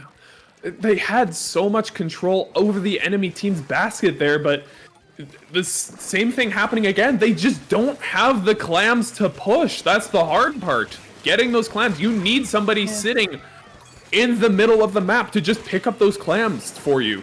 So that was 3 down on the side of I Don't Use Aimbot. Colon 3 is going to be used this opportunity to score. I might have been saying Omega 3 earlier. Apologies for that. Everyone's favorite Splatoon band, I mean. But yeah, Colon 3 getting their opportunity to push, and it's going to be a huge push down to 32 points. Wow! That's a big push for how hard clams are to get on this map. I don't use aimbot is in a little bit of a tricky scenario. Like, they need to get a big push to make it back. They're gonna need to. It doesn't even matter because it looks like it's gonna be a 1v1 Stamper versus Tetra. Whoever wins this gets mid, but then there's gonna be a jump in for the Bresh that gets the kill on the Tetra. Colon 3 is going to keep mid for now, but it does look like I Don't Use Aimbot is looking to get a little bit of a sharking play from the Carbon, blanking around everyone and getting a couple of quick kills. Looks like there's See how this goes. there's Carbon with a jump in, 1 pick. Oh, but it looks like does Possibly get another on spotted. the Tetris. Oh, it could be 2 kills. Oh, not quite. Very difficult to approach, but now Zipcaster's out. yeah. Oh, struggling to get up that wall. Oh, it And does the look like trade. only 2 kills. Numbers are still even on both sides. Look, That's numbers down on the side of Colon 3. If Aimbot should probably use this opportunity to gain clam economy, because like you mentioned earlier, that seems to be their issue with their pushes. yeah, I Don't Use Aimbot only has 4 clams. They're not anywhere near being able to push. And oh, bad Zipcaster by the Tetras being camped by the 2 members of Colon 3. Plus the Carbon, that's gonna shut that down right there. I wouldn't feel too comfortable as Colon 3 right now. Really, anybody can flank on this map and get 3 kills. It can happen at any points. You have to be on your toes at all points. Kills stack up very quickly on this map. Space gets taken very quickly. That is very true, especially because because Aimbot they've been pushing in very well, but they just don't have the clams to get enough on a push. Yeah, once again, only 5. Oh, sorry, wrong team. Oh. They do have a power clam, but only 2 clams other than power clam, and they lose that power clam. They're 3 down. Last is the Carbon. It's not looking good. Only 30 seconds left. You need a lot of clams quickly, and you need a lot of space, but there's gonna be a lot of sharks as you're trying to re-enter mid. Yeah, and it looks like aimbot just might not be able to take enough space to be able to make another push out of this. Yeah, 2 And unless down. they can get a ball, like, right now, they may not... Oh, there's the ball. They're gonna get some overtime. They almost need someone sharking under the basket just to get this in, because they're just having so much difficulty getting these picks, getting the space. But as I say that, 2 go down. Commentator's curse once again. 2 go down. If they're able to get this... Oh, that's a trade. Although 2 went down, they didn't quite get the space, but they do have the jump in. This jump in might save the game. They need one more clam with the Tetras, and overtime just barely ends. That's a very... That was a very unfortunate loss. If that jump was just a little sooner, maybe they could have at least gotten a ball in there. Yeah, wasn't enough clams to pull the lead, but maybe they could have at least opened the basket and gotten more hope. Yeah. Next, we're going to be going to a different map. Undertow Spillway on Rainmaker. Very popular Rainmaker map. We're going to be seeing 2 interesting weapons that are required. Both Glooga Dualies, the vanilla Glooga Dualies and the Glooga Dualies Deco. One of which having Booyah Bomb and Wall, and the other which having Point Sensor and Trizuka. I believe, yeah, every other weapon must be a dually as well. We've seen a similar comp to this, except it was vanilla Dapples and vanilla Squelchers, I believe. Yeah, dually Squelchers. Yeah. Once again, you can only have 3 players playing during this. This is going to be a difficult one, especially when the Rainmaker's up. You really want those specials and that bomb output to prevent the Rainmaker from moving forwards. You want to stall them out. That's the best way to deal with the Rainmaker. Trying to run at them alone makes you very susceptible to being shot at by the Rainmaker and dying to just the giant hitbox it has that it shoots out. You really want those specials and bomb output, and with only 3 people, that's going to be made a lot more difficult. Right, especially with 2 pairs of Gloogas. If you want that extra aggression, you're gonna have to probably pick a more aggressive pair of dualies as your 3rd. Oh, yeah, I didn't even think about that. The Gloogas aren't going to be moving a lot. They like to stay in place a lot more. That Rainmaker's not going to have a problem with them running it down. Yeah. So I'd at least expect probably like V-dualies, or maybe we'll even see Dapples again, who knows. Ooh, Dapples maybe for that Tacticooler that everyone loves so much. Soda! I can see a more aggressive dually coming out here as well. Maybe like a Splat dually. Yeah, because at least when these 2 teams played each other earlier, when we saw with the, I believe it was the quad bucket comps, when Colon 3 brought out the Tri-Slosher, that extra aggression was enough for them to be able to just keep their momentum going and get those extra points in. So maybe we'll see that again here as well with that, if they can get that extra aggression with the 1 pair of dualies they can choose from. But we won't have to be asking these questions for long because we're heading into the next match. Here we go. What dualies are each team going to pick? We're going to see Splat dualies. Not a huge surprise. And Tetras, honestly, the 2 that I thought that would be picked. Tetras and Splat dualies, that extra aggression you want to have, that extra mobility. I don't know if you want the Dapples playing supportive in this comp, so I think these are the better options. We're gonna see. That is a fair point. We're gonna see. I don't use aimbot opening up with an early pick. Gonna be able to. That's 2 picks. Double. This dualies is cracked. Splat dualies is cracked at the game. What was that? Those are M-Parry dualies. You wanna. They can play very aggressively. We're probably gonna see a splashdown here. Yep.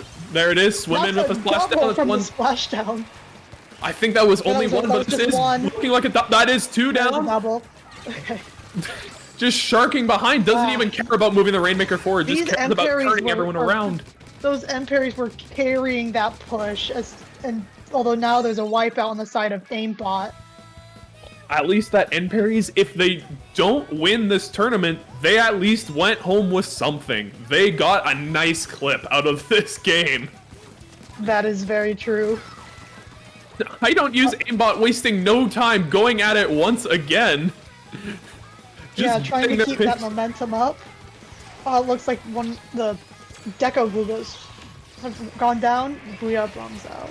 Yeah, Gluga's looking like they want to ruin their time. Oh, specials online for Colon 3. Oh, that's 2 down on the that's side of 2 I don't use down. aimbot.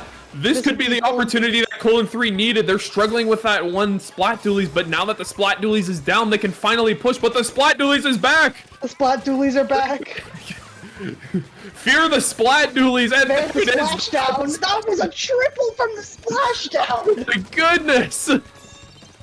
See, this is why splashdown's the best special in the game. Against slow weapons like this, it may very well be the best special in the game. It's working against these Glugas. Yeah. Two go down on the side of I don't use aimbot. We might see redemption. We're gonna see redemption for Colon 3. They're gonna get their push once again. They might get their checkpoint here. Splat Dualies is back alive, and it looks like they're behind everyone. And they got one pick. Yeah. And you know what? It's just the Zuka.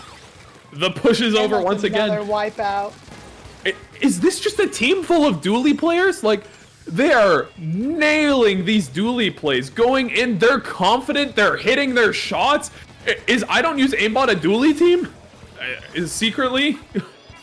If they're not, maybe you need to start running more dualies. I don't know. Probably.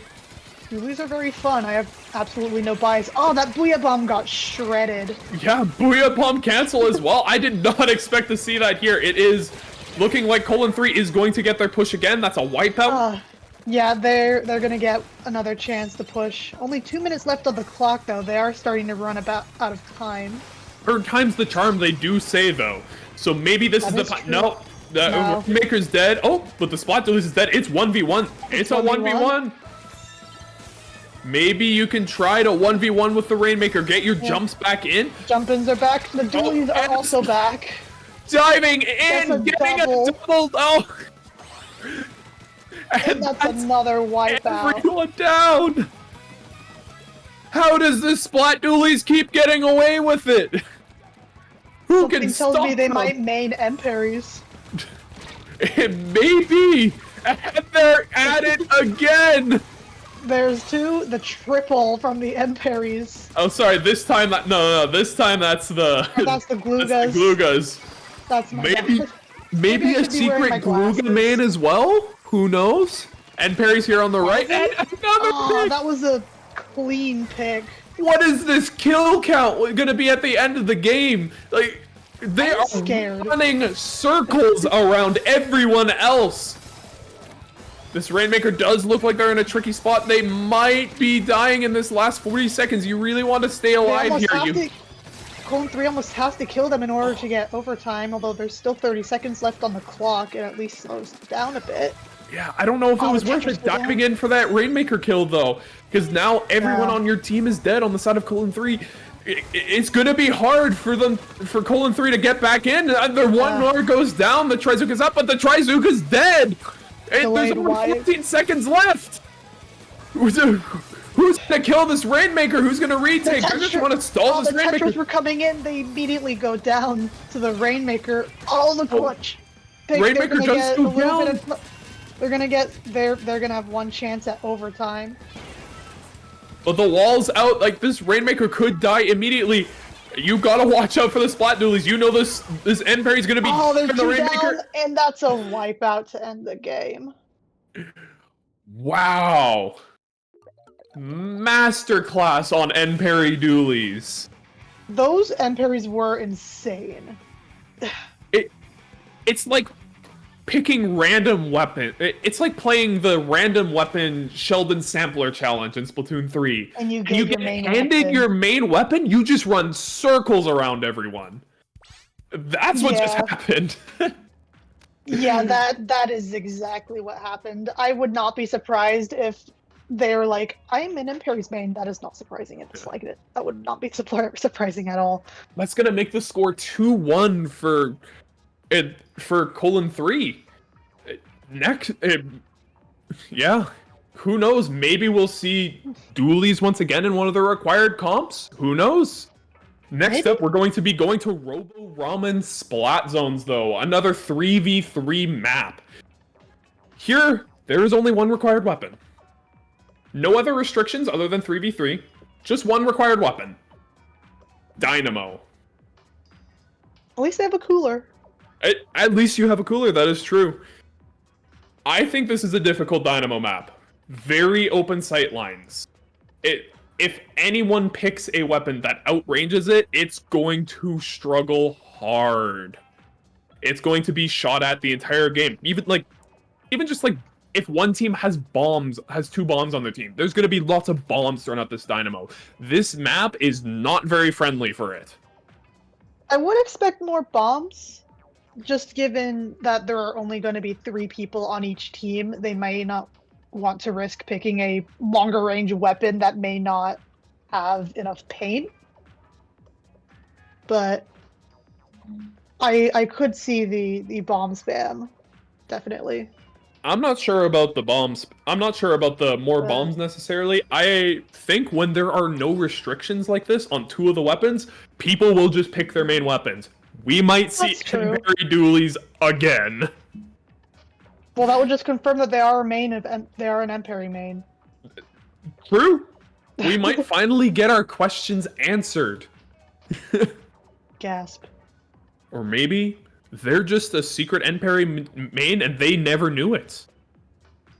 First time Probably. playing Enperries, maybe. It's possible. Sometimes you just pick up a weapon, you play really good with it, and you're like, wait, is this my new main weapon? Is this a new main? Have I just found my soulmate weapon? Yeah. Yeah. I don't really see teams wanting to pick a backline weapon here. I think the Dynamo is slow enough already. You don't want another backline slowing you down. I see Yeah. both teams picking 2 Slayer weapons, doing whatever they want. Yeah, I Enperry personally dualies? do see Dynamo as a backline weapon, which is mostly why I was earlier. I'm like, I don't know if they'd pick a lot of long range because you already have a backline anchor there. But yeah, I could totally see 2 Slayer weapons, maybe a skirmisher in there. Slosher and, well, Range Blaster being notoriously good on this map. I think this map, there's a lot of options. A lot of options to run with Dynamo. None of them necessarily incorrect, because it's only incorrect unless you win. That is true. Because as long as you win, then you probably get ramen. I don't know what the lore is. I mean, there's the saying that if it's stupid and it works, then it's not stupid. Like, Task failed successfully. yeah. It looks like we're going to be heading into the match. Right. Here we are. Let's see these players' main weapons. Their favorite weapons in the world to pick. Zimmy. Squeezer Interesting and pick. Zimmy. Okay, Squeezer. Crush and Neo Splash. Ooh, very short range comp. I think the Squeezer is going to do very well here, especially into Dynamo. But that splash, those strikes, going to be really good for the retake. It might be able to cap the zone by themselves. Oh, yeah. And Speaking of the coming up strikes. already. And this Not Dynamo enough- wasting no that was enough time. to neutralize it. There's a cooler already, although they died immediately. Yeah. Brush trying to flank. But Ran out of Dynamo ink, wasting though. no time to go in with the strikes and try to kill, even though they didn't get a kill. Brush just trying to distract anyone who will listen to them, anyone who will chase them down. Please chase me down, the Brush is saying. So then the rest of my teammates get to go into mid for free. Oh, but these strikes might just get, colon 3 into mid for free. Yeah, they cap. Yep. I'm surprised there's been no real walkouts yet. It Walkouts can looks like happen. 1v1 Splash versus Zimmy. Trying to Which hold the weapon is zone better? here. Which support weapon should you be picking on your team? You'll find out very quickly in this 1v1. I mean, I don't know, I'd be kind of biased towards the splash because I used to play it. But anyway, The weapon looks just like- has a lot of paint. that is true. Almost at another strike again. Yeah. Wow. Although it looks like the zone's been flipping back and forth a lot. Yeah, like, no real aggressive lockouts. I think both teams going for a support weapon really is limiting the amount of aggression they can have. But this brush gets in. This Yeah. is exactly where the brush wants to be, behind everyone. Yeah. Wants to be annoying. Wants to be just. That's a kill, and wipeout. that's a wipeout. We're gonna see the first lockout. I thought the squeezer would be doing a lot more work in this game. Maybe those squeezer Yeah. nerfs were worse than I thought they were. This brush going to town. That's another wipeout. Oh yeah. Looks like aimbot's probably going to lose the lead here, unless they're gonna have to get out of this lockout soon. Otherwise, they're gonna be in trouble. Cooler's gonna be up right away on the side of Colon 3. Like, apparently not. Apparently we're gonna see Somebody's Cooler. even- Oh, Oh. and the brush trade. That's a good trade for the brush, though. Oh, Dynamo trying to Dynamo go fell. for a sneaky kill. Those jumps are probably going to be. There's camped. only looks like only it like was. 5 Zuka's seconds out. left. Oh, and Oh, I don't use and the aimbot zone's caps. flipped. Looks like Looks Colon like 3 they're gonna might. try- They're gonna Colon try 3 and might get one more. suffer from staggering a little bit soon. They gotta regroup. They gotta get their cooler. They gotta get back into mid. It looks like they're getting that paint into mid. I don't use aimbot. Just isn't able to get past that midpoint. Isn't able to get those lockouts that they want. That Colon 3 was able to get. And finally, that squeezer might be putting work. Oh, Oh, Squeezer getting a pick on the Dynamo. it's only the splash left, and And oh, the that's a trade. That's good for I don't use aimbot. Oh, but Dynamo those goes are two down. down on I don't use aimbot. This might be Colon 3's chance to try and take the zone back. Yeah, I don't use aimbot. Just wasn't able to get past mid. And that's really where it came down to. Colon 3 got their lockout this game, and so they got that really low score. But even still, 33 is a respectable score for not really passing mid most of the game. Yeah, it's just a matter of if they're able to take it back and hold it long enough in order to get a lead. Although it looks like the squeezer goes down, and that's a wipeout on the side of I don't use aimbot. This could be a knockout here. We're getting into that territory. About 20 seconds left on that timer. It's getting close. Strikes are online. Coolers online. I Yeah, don't see what that could go penalty's wrong. Ticking down. Yeah. They'd have to 5 cap seconds it left. here. 5. Oh no! 4, Oh, 3, no. 2, 1, And that's it. knockout. That's a knockout. Wow. Up. Yeah. I think I saw someone poof. Let's hope that wasn't a DC right after the game ended. Well, this is a best of 7, so it's not over yet. That is. I don't use aimbot could win the next 3 games. It could happen. But it is looking really good for Colon 3 right now. It's looking really good. Only one more game left. And that one more game could be on Museum d'Alfonsino. On Clamblitz. Classic Clamblitz map.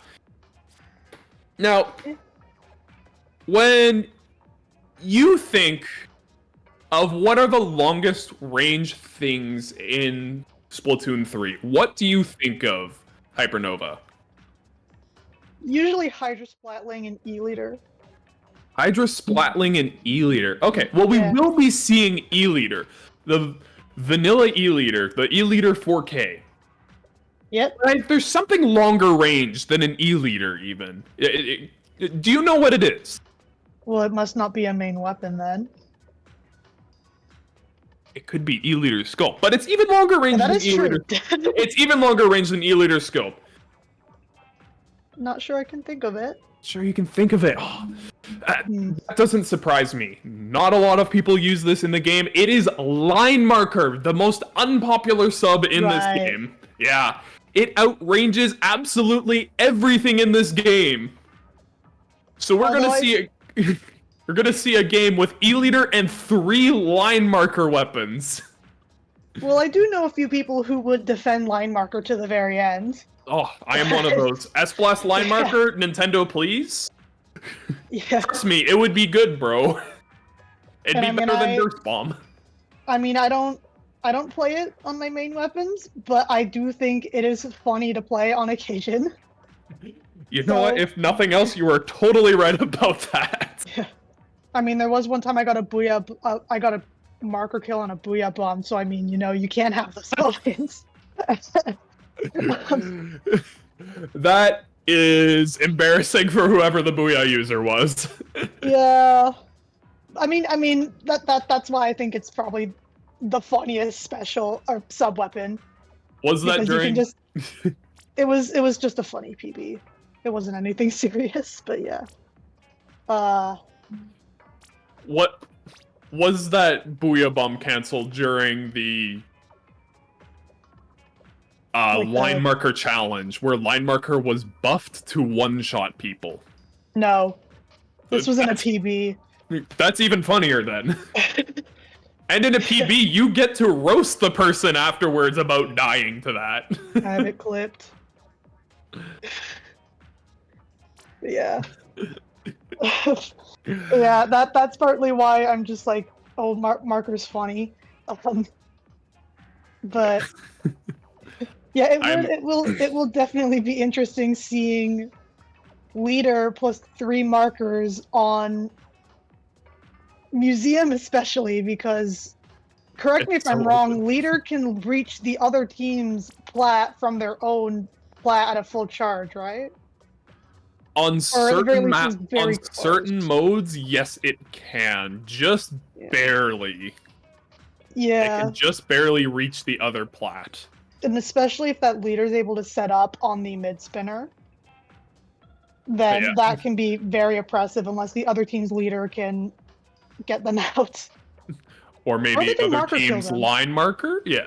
That's so true. If there I'm aren't any line marker kills, I'm gonna be disappointed.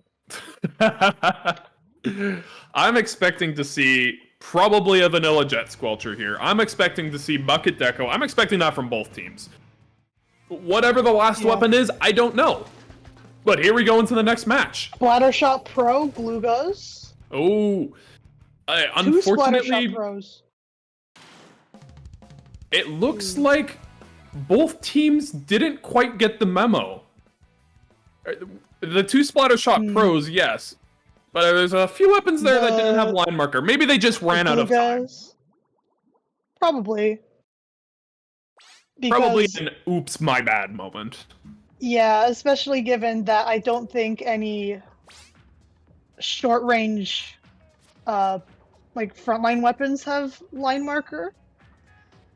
So that might have maybe caused some trouble in picking a weapon. Yeah, you might be right. It might all be like midline stuff that has line marker. I can't think of anything that's short range. I'm getting a list.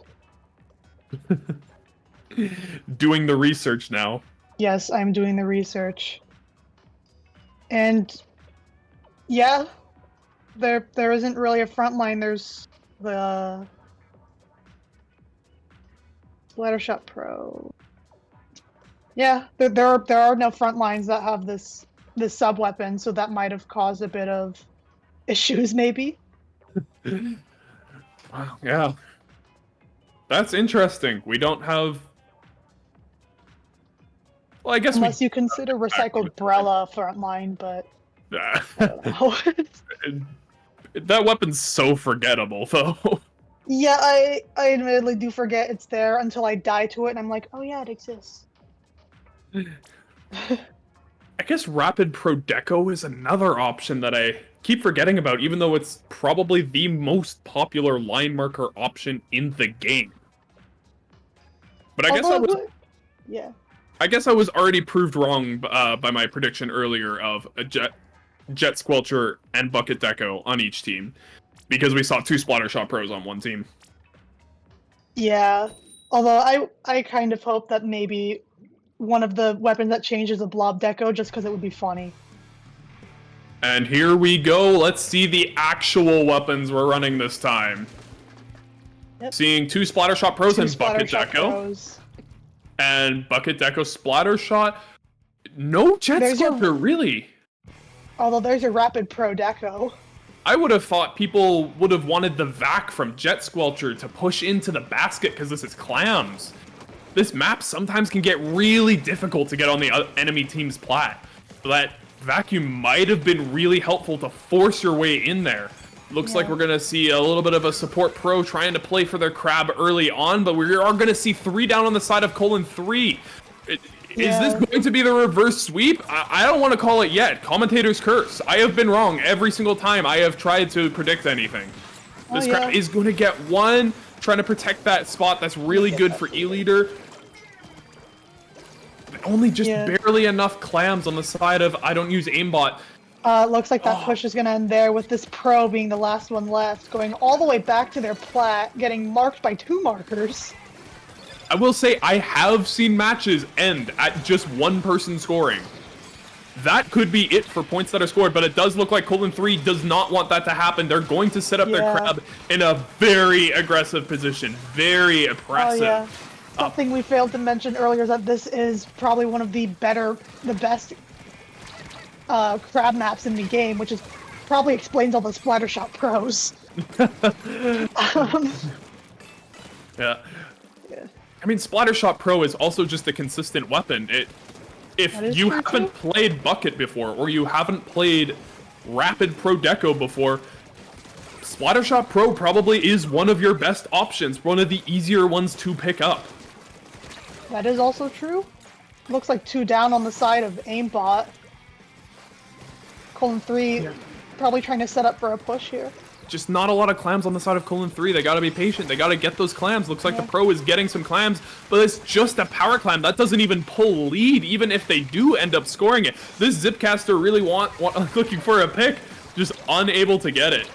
And it does look like Colon 3 is going to have to back up the mid. Just 1 left alive.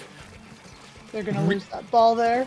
Yeah. Even though they were backing up into mid, they're back on plat. They want to still push, even if it's just them.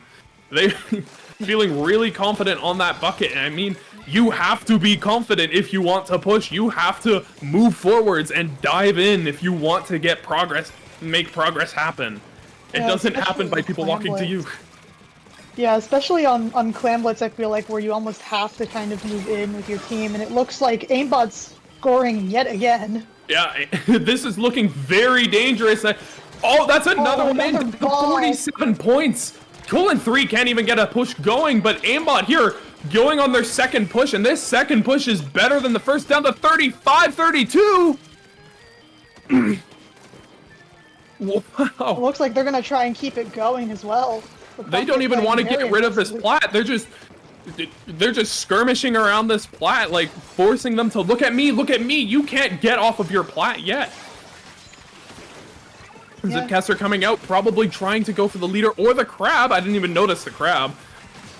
At the very least, forcing the crab into a ball. Looks like unfortunately couldn't get value. Yeah, but is getting some damage off. Ambot. Wait, Kraken. Oh no, that's a DC. Oh no. And unfortunately, this match will keep going.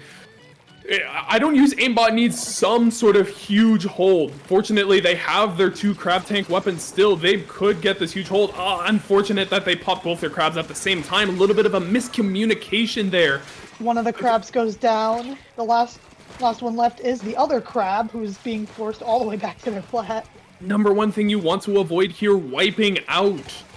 You desperately need to make sure that the enemy team does not make it on your plat. That is number one right now. There's 45 seconds left. It is still winnable despite being down a player for the rest of the match. Right. It's still winnable. Colon 3 still isn't on plat still. Oh, they're finally on plat. Finally 2-3 on plat. Colon 3 could easily get their lead here with this one push. Oh, the ball's going in. Only 12 more points. Oh, it's getting close. And that's the lead. but a lot of I don't use aimbot is getting a lot of kills on their retake. They had a swift retake despite being down one player. If they get lucky, they could still score a ball and a couple of clams and pull this back. Oh yeah, and it looks like they have 2 power clams, so that could be done if they're able to get back onto their plat, but it looks like Colon 3 is not letting them do that, trying to go in and score their own power clam to end overtime early, which is exactly what happened. That DC is so unfortunate.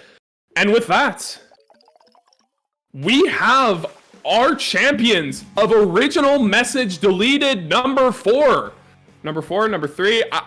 Of original message 3? deleted. Congratulations to Colon 3 for winning the tournament. Congratulations. Even despite that DC, they were up. They were up 2 games over I don't use aimbot. They had on some maps, they just have holds that I don't use aimbot just couldn't compete with, especially on zones. So if it came back to zones, I'd have to give it to Colon 3 on those maps, but well fought by everyone. Well fought, very close matches, and such a sad ending for I don't use aimbot, but even still, you guys did incredible. Yeah, hopefully they don't take that loss too badly.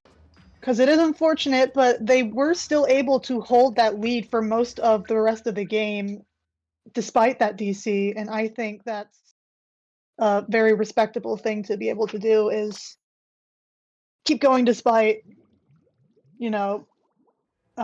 losing a player. Yeah. Well, we have our 3rd place match up next, so don't go anywhere. We still have more matches for you, another best of 7. We will be back very shortly, hopefully not as long this time. Yeah.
Much shorter wait than last time. Welcome back. We're here with the 3rd place match.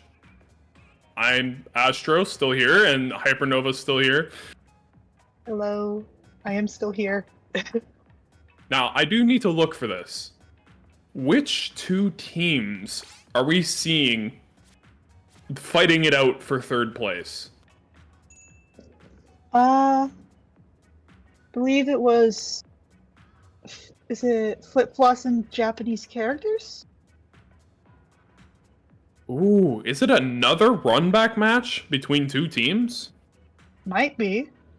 I believe we had these two teams fight each other earlier. I might be wrong.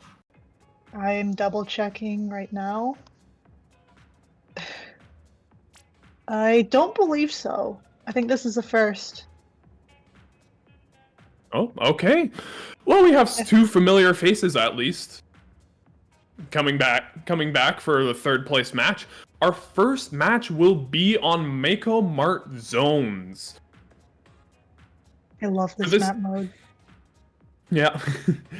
For this comp, you will need to run Vanilla Dynamo Roller, and then also Vanilla Reflux and Vanilla Squiffer. A very interesting comp. Dynamo Squiffer is interesting. I think the Squiffer and Reflux are interesting. Two very difficult weapons that are very similar in quite a few ways. Yeah. I'm interested to see how people try to play these. These are usually weapons that you cannot play unless you dedicate yourself to them. I imagine people will probably relegate themselves to spamming specials with Reflux, but how are they going to deal with the difficulty of playing Squiffer? Probably relegate that to any Charger players if they have any, I'd assume. This would be a match that I would struggle with. Here we go. Oh yeah. Looks like we're going to see 52 Gal and a splatter shot. I understand both of these picks. Probably a little bit of comfort picks and a little bit that these weapons are fairly self-sufficient by themselves. Yeah, especially if there's a possibility that their teammates might struggle with some of these weapons. Oh! Oh, immediate Two down on hit the from the side of Dynamo. Flip-Floss. That was a quick 2 down. That was a fast opening, and Cooler's up online. This hold is about to get aggressive. Oh yeah, especially with the Dynamo holding onto the left stack there. Yeah, Reflux getting one pick with the missiles coming out. But this Dynamo is getting up in here and being aggressive, and more people going down on the side of Flip-Floss. How are they gonna make it back in? This hold is just too strong. Yeah, I mean, that's kind of how it goes when you have weapons you're uncomfortable with. It's really difficult to retake. This Dynamo might... Oh, this Dynamo gets one. Can this Dynamo get more picks? Oh, that's 3 down on the side of Japanese characters. It's just the Reflux left on the side of Japanese characters. They must have backed up pretty far. Do not see them. Missiles are coming out. Yeah, but Flip-Floss is going to retake. Yeah.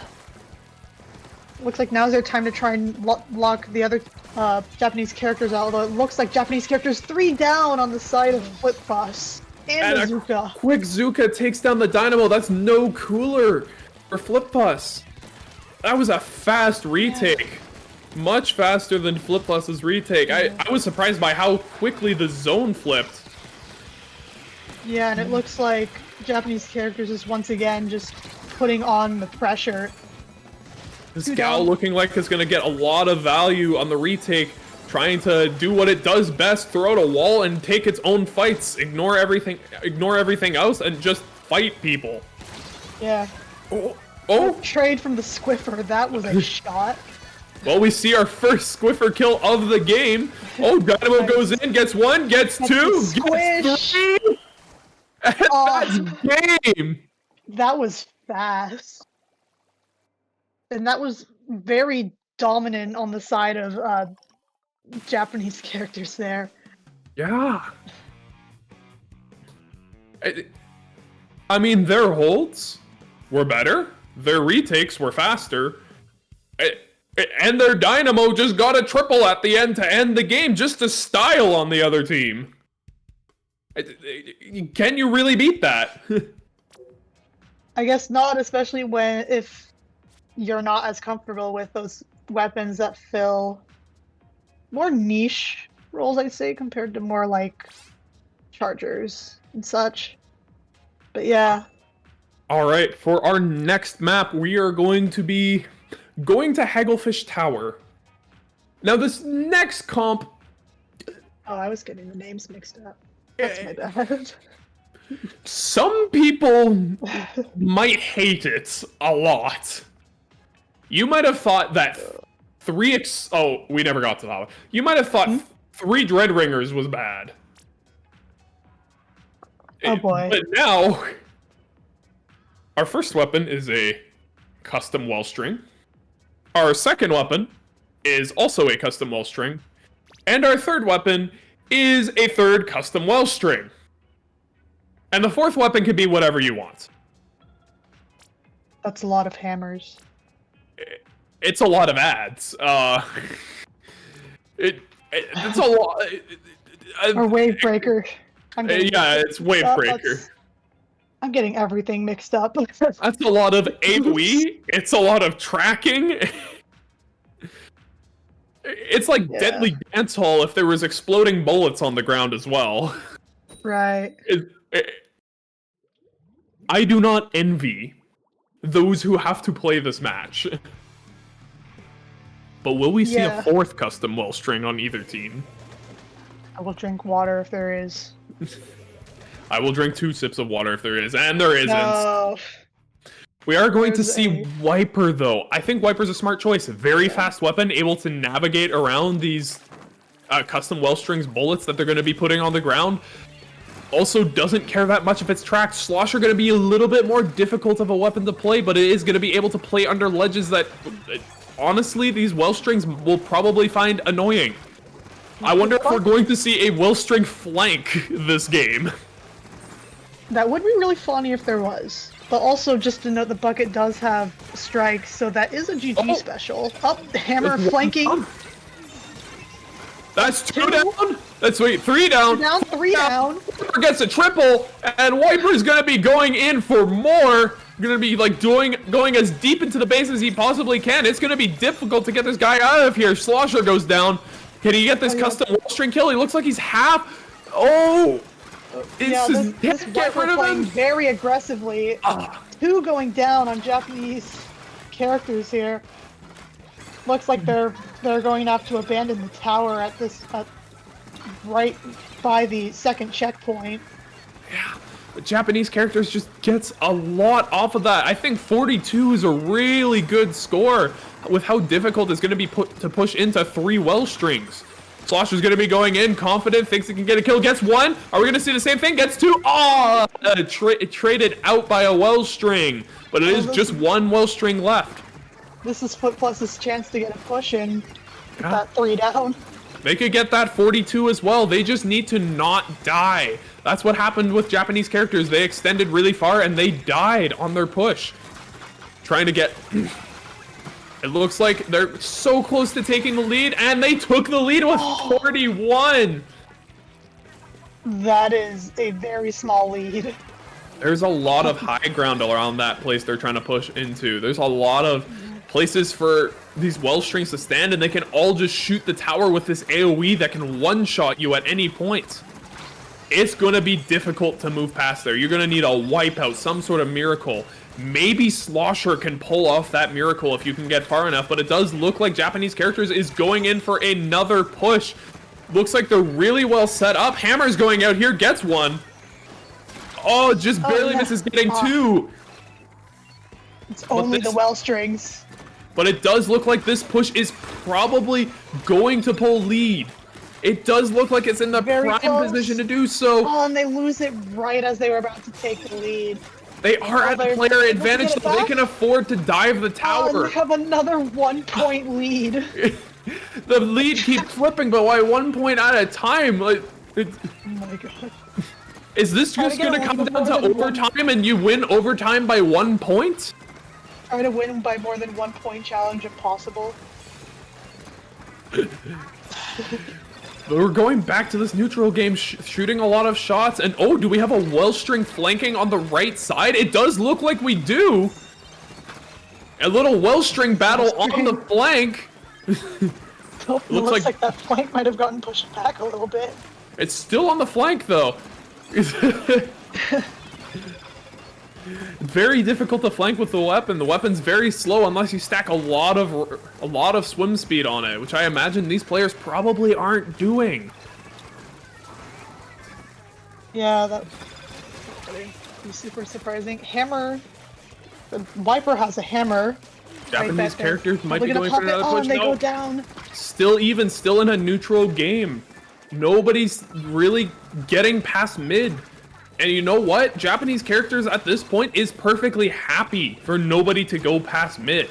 They're perfectly happy to just sit here for the rest of the game. Go to overtime, pop a hammer, I don't know, and oh, but 3 people go down. Never mind. They're gonna get a push. three kills and start getting some momentum off of this. Yeah, I guess it probably is the safer play because if there is an overtime situation, you probably want more than a 1-point lead. A bit more, especially with how many times players have gotten to this point of the map. Are we gonna see the lead extended by 1 point? No. Nope. This push is gonna be over. Oh! Wowstring v Wowstring! Wavebreaker trade. Looks like Viper's trying to go for a GG hammer. Maybe get that hammer beside the tower and try to get it up on the edge of the tower to kill whoever's on it. It is something that can happen. Not very consistent, but it can. One goes down on the side of FlipFuss. They really don't want this happening right now. Oh, 2 down. The hammer's down. And it looks they like lose the tower at the last moment. that's gonna be game. It's 1-1. One for FlipFuss, one for Japanese characters. That 1 point. The fact that there was a 1-point lead for either side basically the whole time is kind of insane. The lead would flip at least 1 or 2 more times than that.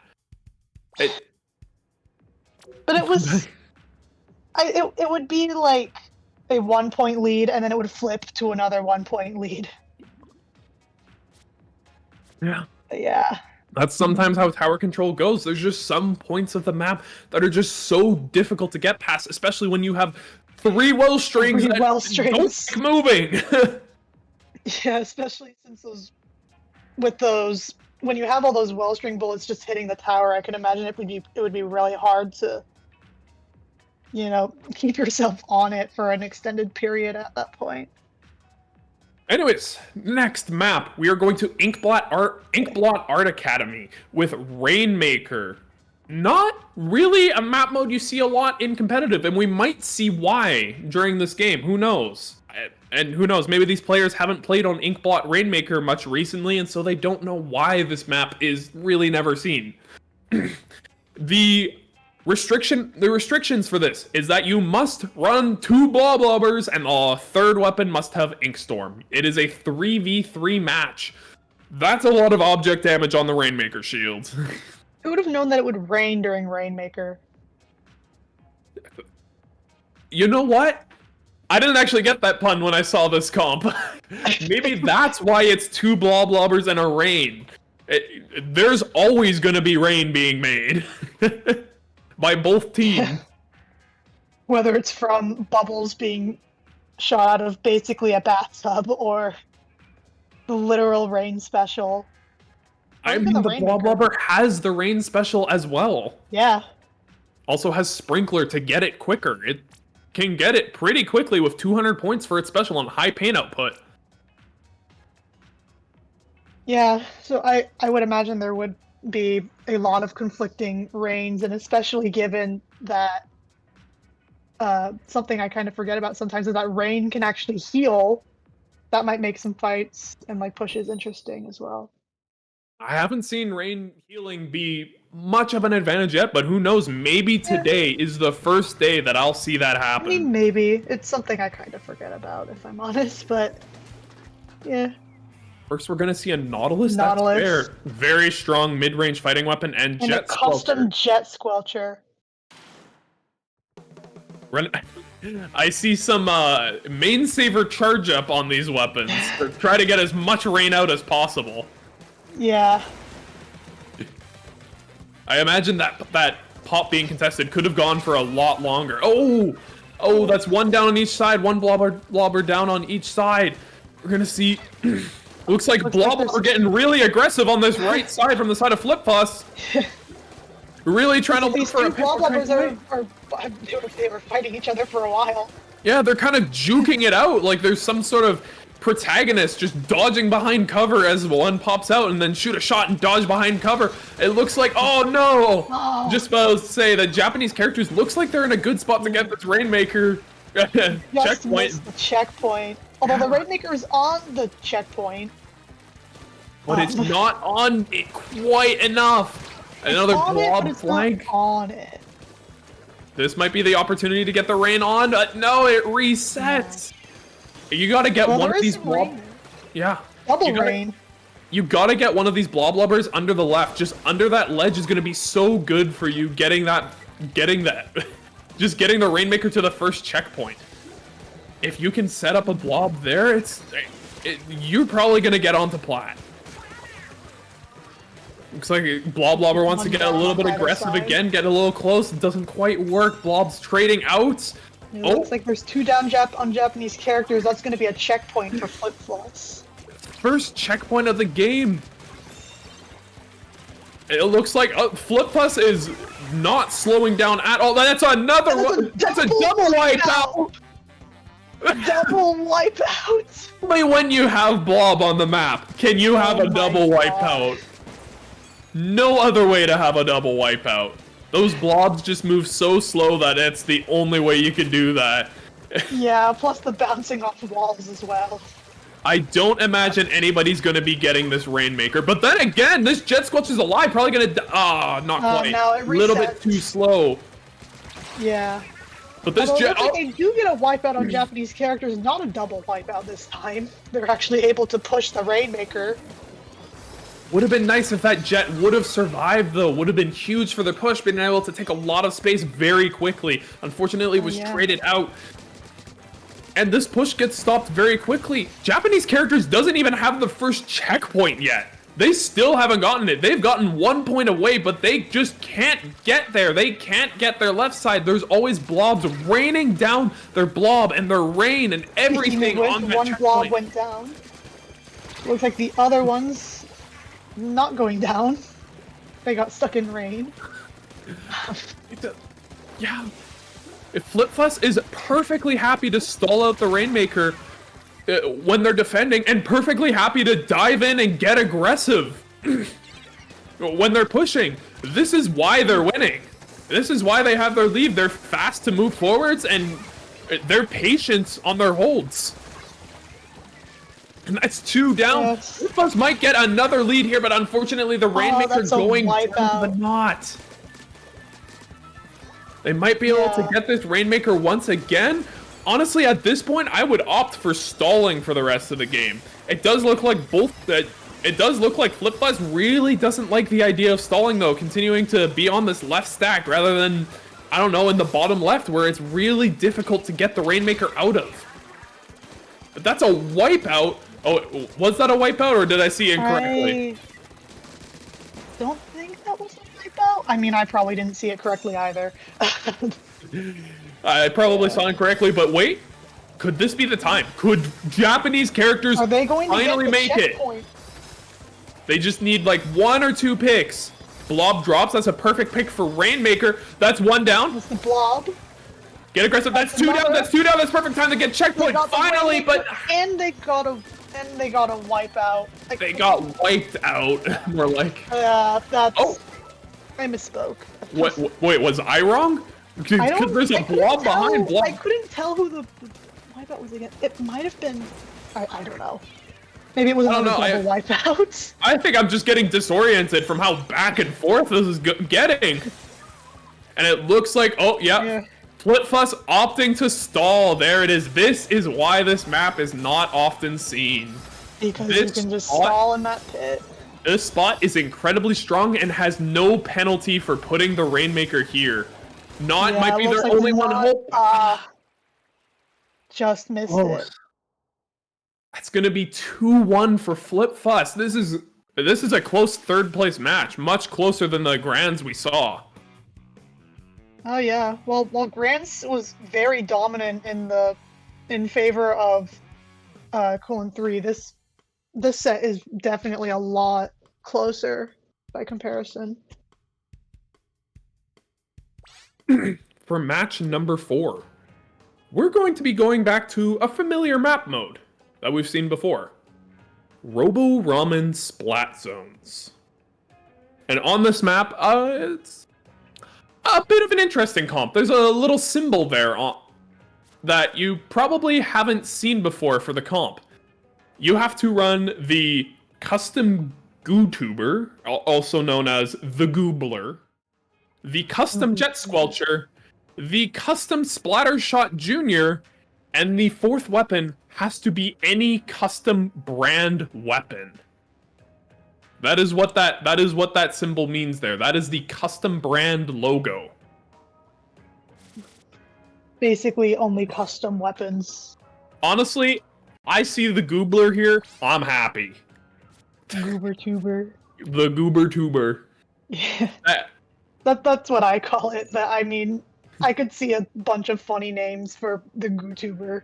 Everyone probably has their own funny pet name for the GooTuber. That would not surprise me. There is nothing good about this comp. I'll put it out there. There is nothing good about this. It might have paint, but that's about it. I know that custom weapons are generally known for being slow and sluggish, maybe long range. And then there's Splattershot Jr. Why is Splattershot Jr. a custom brand weapon? I don't know. It makes no sense when you have weapons like Explo, that's a custom brand weapon. You have Hydra, that's a custom brand weapon. These big weapons, one of them based off of an industrial heater, one of them based off of a fire hydrant. And then you have Splattershot Jr., which is this little rinky-dinky pea shooter of a water gun. Something for the kids. Now the kids can get into heavyweight machinery too with the new custom Splattershot Jr. Teach them how to be factory workers young. Yeah. Teaching them Or to live in the soldiers industrial era. Maybe more soldiers in the case of game lore. Yeah, at least we're teaching the children how to do something practical, how to work a job. That's so true. No matter how questionably ethical it may be. Although then again, also given game lore, you have 14-year-olds working for Grisco, which is a very shady business. But we do have the next match up already. We are going to see Custom Blaster. I forgot that was a weapon.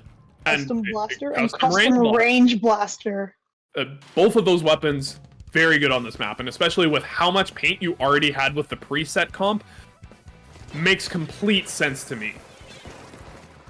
Custom Blaster, honestly, between them, both of the kits are really good. And it's more of personal preference, which one you pick. Which one do you feel more comfortable with? The normal blaster or the range blaster? But it does look like Japanese Characters is going to get the first hold on the zone. Not going to be able to push up very far. Oh, wait, but 2 down on Flip Fuss. They're going to be able to... Looks like they might be able to push up for a lockout here. Oh, yeah. And they immediately go 3 down. That's what you call commentator's curse, yeah. Where did that 3 down happen? Like, I didn't see anyone die there. I just saw one person die, just the blaster. Like, when did that happen? Maybe it was the blaster. It's just John Splatoon heard us say that it looks like they're gonna get a hold, and he's just pressed a button and they all poof died. That was what it felt like. Just went nope. And now the lead is gonna go in the favor of Flip Fuss. And just as I say that, it's another retake. Immediately flipping it.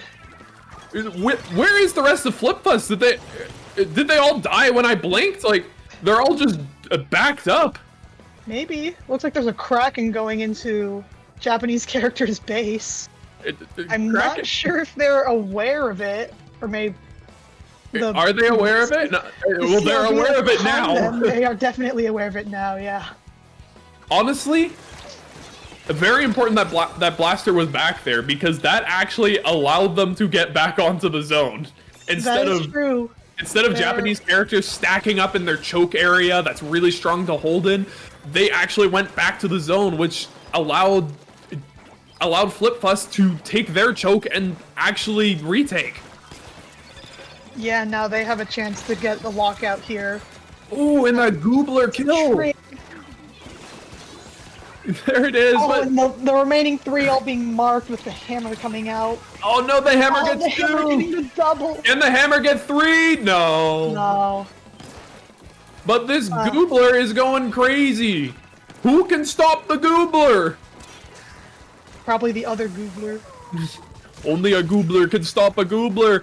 And it's True. 2 down, Two on, both down on sides. both sides. This hold could stay. I don't know. I don't understand why they're backing up. If it was even, you can keep this hold going. And everyone's back alive. You're gonna want to push in real soon. You want to knock out here. You don't want to give the other team a chance. Yeah, especially given that do the other anything. team is trying to push in hard. Up, this hammer might prevent that there if they could. Up the Kraken. You saw that Kraken come out right as the camera switched. And now FlipFuss takes the zone. The lead is down to 15. And honestly, that's not even that much. Realistically, if FlipFuss could get the lead down further than that, they could knock out. They're in that territory. They don't have that big of a penalty to get through. Yeah, But then although it looks like Japanese characters was able to set up. Although one goes down and they all push all the way back into mid, that they probably didn't need to push back so far, given one going down. Yeah, you don't want to give up space in this game. If you give up space for free, that just gives everything to the enemy team. It gives them momentum. It gives them the objective. It's so difficult. It feels so wrong to back up, but sometimes you just need to hold forward, even though you're at disadvantage. Just because there might be a chance that you don't need to back up and you might get a kill. Someone might feed into you. There might be a chance of that, and it's just so hard to get past. The Japanese character is going to continue their hold. Yeah, with the got, wipeout, they're able to push up and 20 able to try and seconds lock left. out once again. 10 seconds left on their timer. This is looking like a wipeout. Yeah. Kraken coming out. Well, there's 3 down As you Japanese say that, characters. FlipFuss retakes. The lead is put down by a little bit, but not by much. This feels like commentators cursed the game. Yeah. Whatever we say, just think the opposite, because it's going to be the opposite. We say anything, it's going to change immediately. That's what's been happening. Like, if I say that, I don't know, FlipFuss has a good hold here, that's going well, and then they're just going to retake it to go down. Like, Yep. what did I say? Just think the opposite. Wipeout. Noted, I'll try to do that. 3 seconds left. This looks like it's a closed, it's shut case. Yeah. That was very back and forth, but it seemed like Japanese characters, especially near the end there, were the only ones who could actually push up to get a lockout. That's 2-2. Like, it's so close. This is so incredibly close. How much are you willing to bet we'll go to Game 7? I will bet 2 drinks of my water bottle that we are going to Game 7. Dang, once again, you drive a hard bargain. I know. I mean, I might even bet 3. I'd be willing, but only if you're gonna go there too. I might. Speaking of gambling, Flounder Heights! Yet again. Yeah, we're going to be going back to Flounder Heights Clamblitz with, once again, a lot of Zipcaster. I'm noticing a bit of a trend with the comps for Flounder Heights. This time it is only 3v3 and you have to run the vanilla carbon roller. I think this is fairly similar to when we saw earlier, -1. Yeah, I don't think weapon or 1 player. I don't think I need to say much. I think this is all self-explanatory. That yeah, you've seen this map before. You've seen this kind of comp before. I don't need to say much about it. Zipcaster Gobert. Zipcaster Gobert, Octobrush, Stamper, Slosher. These weapons are all strong Zipcaster weapons that can be picked. even Luna on this map. This map favors short-range weapons a lot more. Luna isn't that high tier of a weapon, but on this map it is a bit better. If you're comfortable with blasters, you could pick that. Yeah. I mean, I personally sometimes have fun playing Luna just when I'm just goofing off. So I think, like, if someone is comfortable with blasters and they're okay playing a bit more aggressively, Luna could be... It could be something they could pick, although it would not surprise me if we instead saw, like you said, Octobrush, Stamp, Bucket, other Zipcaster weapons. Yeah. Does look like people are taking a bit of time to select their weapons. Maybe there's a little bit of debate of what is the best Zipcaster weapon to pick in this scenario. Maybe there's a little bit of debate who should be on which team, but Who should be on which should team? be starting very soon. And there we go. The battle is starting. All right. Let's see what these comfort picks are. We've seen a lot of this map in the Zipcaster gimmick from the previous two teams, from Colon 3 and I'm not using aimbot. Aimbot uses me. Yeah. We've seen a lot of that from there, but it looks Well, like it looks like Tetras. Yeah. Interesting. Tetras, Octobrush, Stamper, and Bucket. Yeah, we're seeing a wide variety here. We're seeing two Stampers. Not really a common weapon to see a lot of on this map. Generally not one of Stamper's better maps, but Oh, there's then one again, Stamper. it's still a good Zipcaster weapon. If you're comfortable with the weapon, may as well play it here. Yeah, might as well, because even if it's not great on the map, you're probably better off just playing a weapon that you would at least somewhat know how to play, compared to Look a like brand new Japanese. weapon. Oh, just as I'm about to Oh. say, Japanese characters is looking pretty No. good for setting up. They went. Everyone goes down on Japanese characters and they have to jump out. And now Flipfuss gets Yeah. mid. They have a few clams right now. I think they could Yeah. afford a few more clams before they decide to Oh, put but the Zipcaster, Zipcaster goes, and it's a the wipeout! Zipcaster wipeout. What am I even saying? Like, this game just writes itself. I don't need to say anything. Like, what I say, it's Why do not we- true. It's never true. Why do we need commentators? Just let the game do its thing, I guess. Yeah. Looks like Japanese characters getting a pretty good push here, going all the way down to 47, even further with some pretty lucky clam spawns there. Yeah. Unfortunately, it looks like no clams nearby, and Bucket's gonna opt to sit on the plat, try to watch the wall, catch anyone there, and give jumps to their teammates. Yeah, it looks like they're opting to just hold the enemy rooftop. That was a huge push from Japanese characters, though, right? But it does look like there's a carbon flank that might get one, might get two. Oh, that's 2 down, Oh, and it's two down! It looks like Flipfuss is going to have their opportunity in the spotlight. Finally, might be finally able to score. They have 2 power clams. They're looking pretty good. Gonna Zipcaster in, try to pull some distraction, try to get their teammates in with his Zipcaster. Oh, Doesn't down. quite work. Only one Oh. clam in. yeah, they barely get that power clam in, but unfortunately that wipeout is going to prevent any follow-up, and it's going to give Japanese characters the opportunity to possibly do their own counter push. I'm not I sure see you that want as soon as one goes down. I'm not sure you want to Zipcaster in when you're trying to score. Like, every time I've seen it, it seems like your jump you get camped, and fighting like 2v3, then it's really hard to score any clams. Carbon looks like they have a good shark, gets another kill. Carbon sharking on this map is just really good. It's just really good. Yeah. I mean, given the other 2 games we've seen, like, I think that though it's a good case for Carbon being good on this map. Yeah. It does look like they got another another power clam in. Yeah, another power clam in, but I think getting a little bit impatient on the side of Flipfuss. Just really wants that one big push, and so they're just diving clams in. It's, with a lead like 38, you're not going to catch up by putting in the occasional clam. You Yeah, need plus one big push.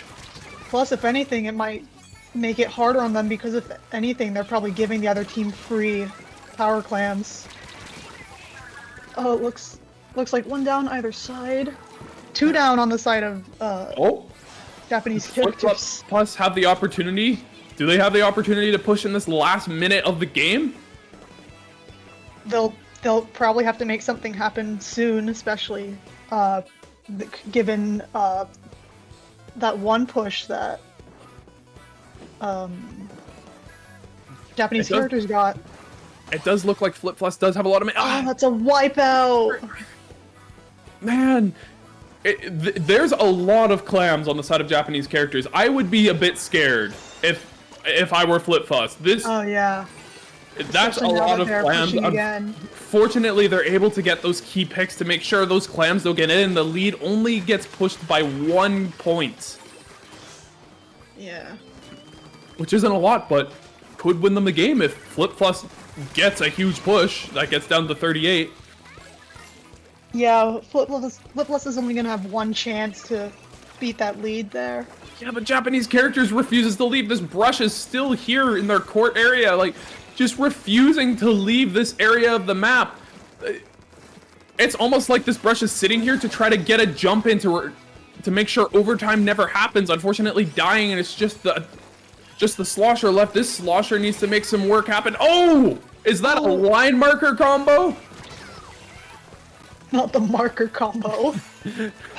Not the marker combo. Oh, Gonna be it looks like timing this might be clam their in. chance. Oh, They have to get wait, two wait, more. wait. They have to They're get two more clams away. clams in. 2 clams away. If they can get 2 clams in, that's over. That's a lead.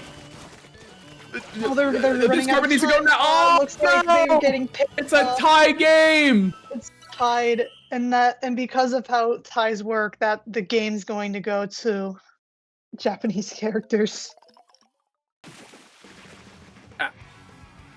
With how close that carbon was to the basket, I thought it was over. I thought Flip Fuss found a way to get their lead back. I thought they had figured it out. It was so close. It That was one- close. You know how I said that 1 point might actually matter? It did. That 1 point actually did matter. 1 point mattered. That 1 point actually did matter that Oh my Japanese God. characters scored earlier. Yeah. I thought I was pulling words out of my butt. Like I thought it No, wouldn't you're matter right. at all. No way. I mean, I guess that 1 point might be. It might mean a bit more in some modes than others, maybe. Anyways, next we're going back to another familiar map, Shipshape Cargo Co. on tower control. We're going to see. It's going to be a 3v3 game once again. We are going to be seeing. I think we've seen a similar comp to this before of 3 Trizuka weapons. This time it's going to be Vanilla Squeezer, Glugadooli's Deco, and Trizuka is the 3rd weapon. You can pick any Trizuka weapon. Probably going to be seeing Shot. It just happens. We're probably going to see Shot. Yeah, probably. I Who think knows? last time we saw this, I think we did see Shot as well. Yeah. I think we only saw Shot from one side, though. The other side picked Carbon. They picked a Carbon Tent comp, which ended up working Right. surprisingly well. Carbon ended up getting a lot of kills that game. It ended up being very kill heavy, but that's just the problem with their comp is that they had a very low paint output comp with Machine Tent Carbon. There wasn't a lot of paint on the map, so they had to get that lot of kills to make their space happen, whereas the other team could just paint and get that space because the other team just can't contest with how much paint they had. That is true, although now instead of a required like tent, they have a squeezer as well, so maybe that could make up for paint a bit more by Squeezer, comparison. I think it would be worse. Squeezer has Really? by far worse Okay. paint than Tent's. Tent's paint I is was not aware. fine.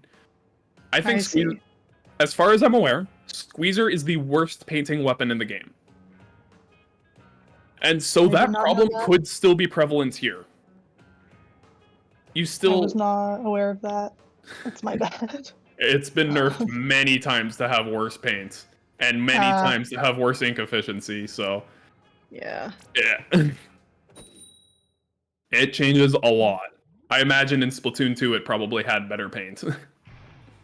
Maybe. I mean, I've Right only here. played Splatoon 3, and so Here we go Anyway. into the match. What are we going to see? We're going to see Machine. I'm worried for that. And Shot. The expected Oh shot. yeah. I'm worried for Machine. I feel like your Glugas has to paint so much to get the ball rolling. This is going to be a difficult match, especially into the shot. You're going to need to get so many kills. This Gluga looks like, oh! It's a trade. Oh, 2 down on Like either our side. It's stream- supposed to squeeze her. The Machine, and that's Stream a freezing a bit, but it wipeout. does look like we're back. And Machine, oh! Yep. There we go! Wipeout! You gotta get on that tower quick! You gotta move fast, you gotta move into that top left fast! Yeah. Zuka coming out, not finding it. That's Oh, what the finding one Machine's pick! doing. Oh, they went down. Wait, but this Machine's in a place to kill this Zuka! Oh! Getting them down to Squeezer. 1 health, and that's a DC! Let's see if the players choose to play it out, or if they choose... DC. Yeah, the 2 DCs.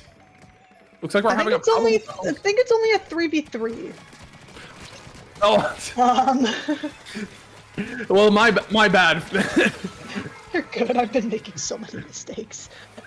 all good. That's just part of this, and it looks like that's a knockout for That's an Japanese. immediate knockout. That means that Japanese characters gets 3rd place in the tournament. Japanese characters wins the 3rd place match.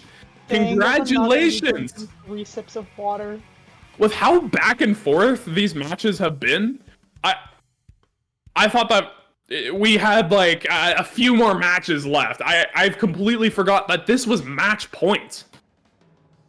Yeah, I was honestly expecting it to probably go to a game 7 given those first 4 games. So given that quick knockout, like they made a risk, like you mentioned with the lack of paint, they probably risked it by playing Machine, but it worked out really well in their favor. Yeah. Those picks ended up mattering. Surprisingly, I thought that the paint would just be too much to overcome, but no, they got their picks, they got them quick, They can't and it paint just if they're snowballed dead. from there. Maybe they had a Machine player on their team. Maybe that's why. Probably. Yeah. Well, thank you all very much for joining us for Original Message Deleted. I'm Astra, and with me has been Hypernova. I'm Hypnova. Thanks for having me. Nova. Sorry, my bad. Now you're good. Thank you very much for joining us. And congratulations to it's Colon 3 for winning the entire event. They will be receiving a Sendu badge for that, and also some custom art done by the fabulous Keio Chino, I believe, if I'm not mistaken. Some free art. And with that, we will see you at the next Original Message Deleted. Bye.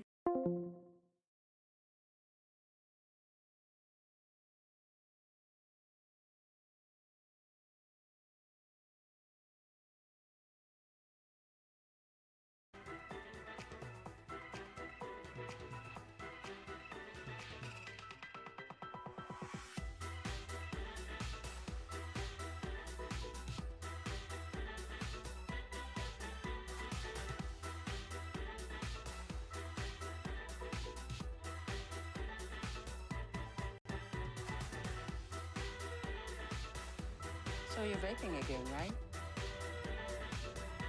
No, Maybe I saw it in your room. that wasn't mine. What about the lunch money? What did you do with that? I wasn't hungry. I'm sorry? I wasn't hungry.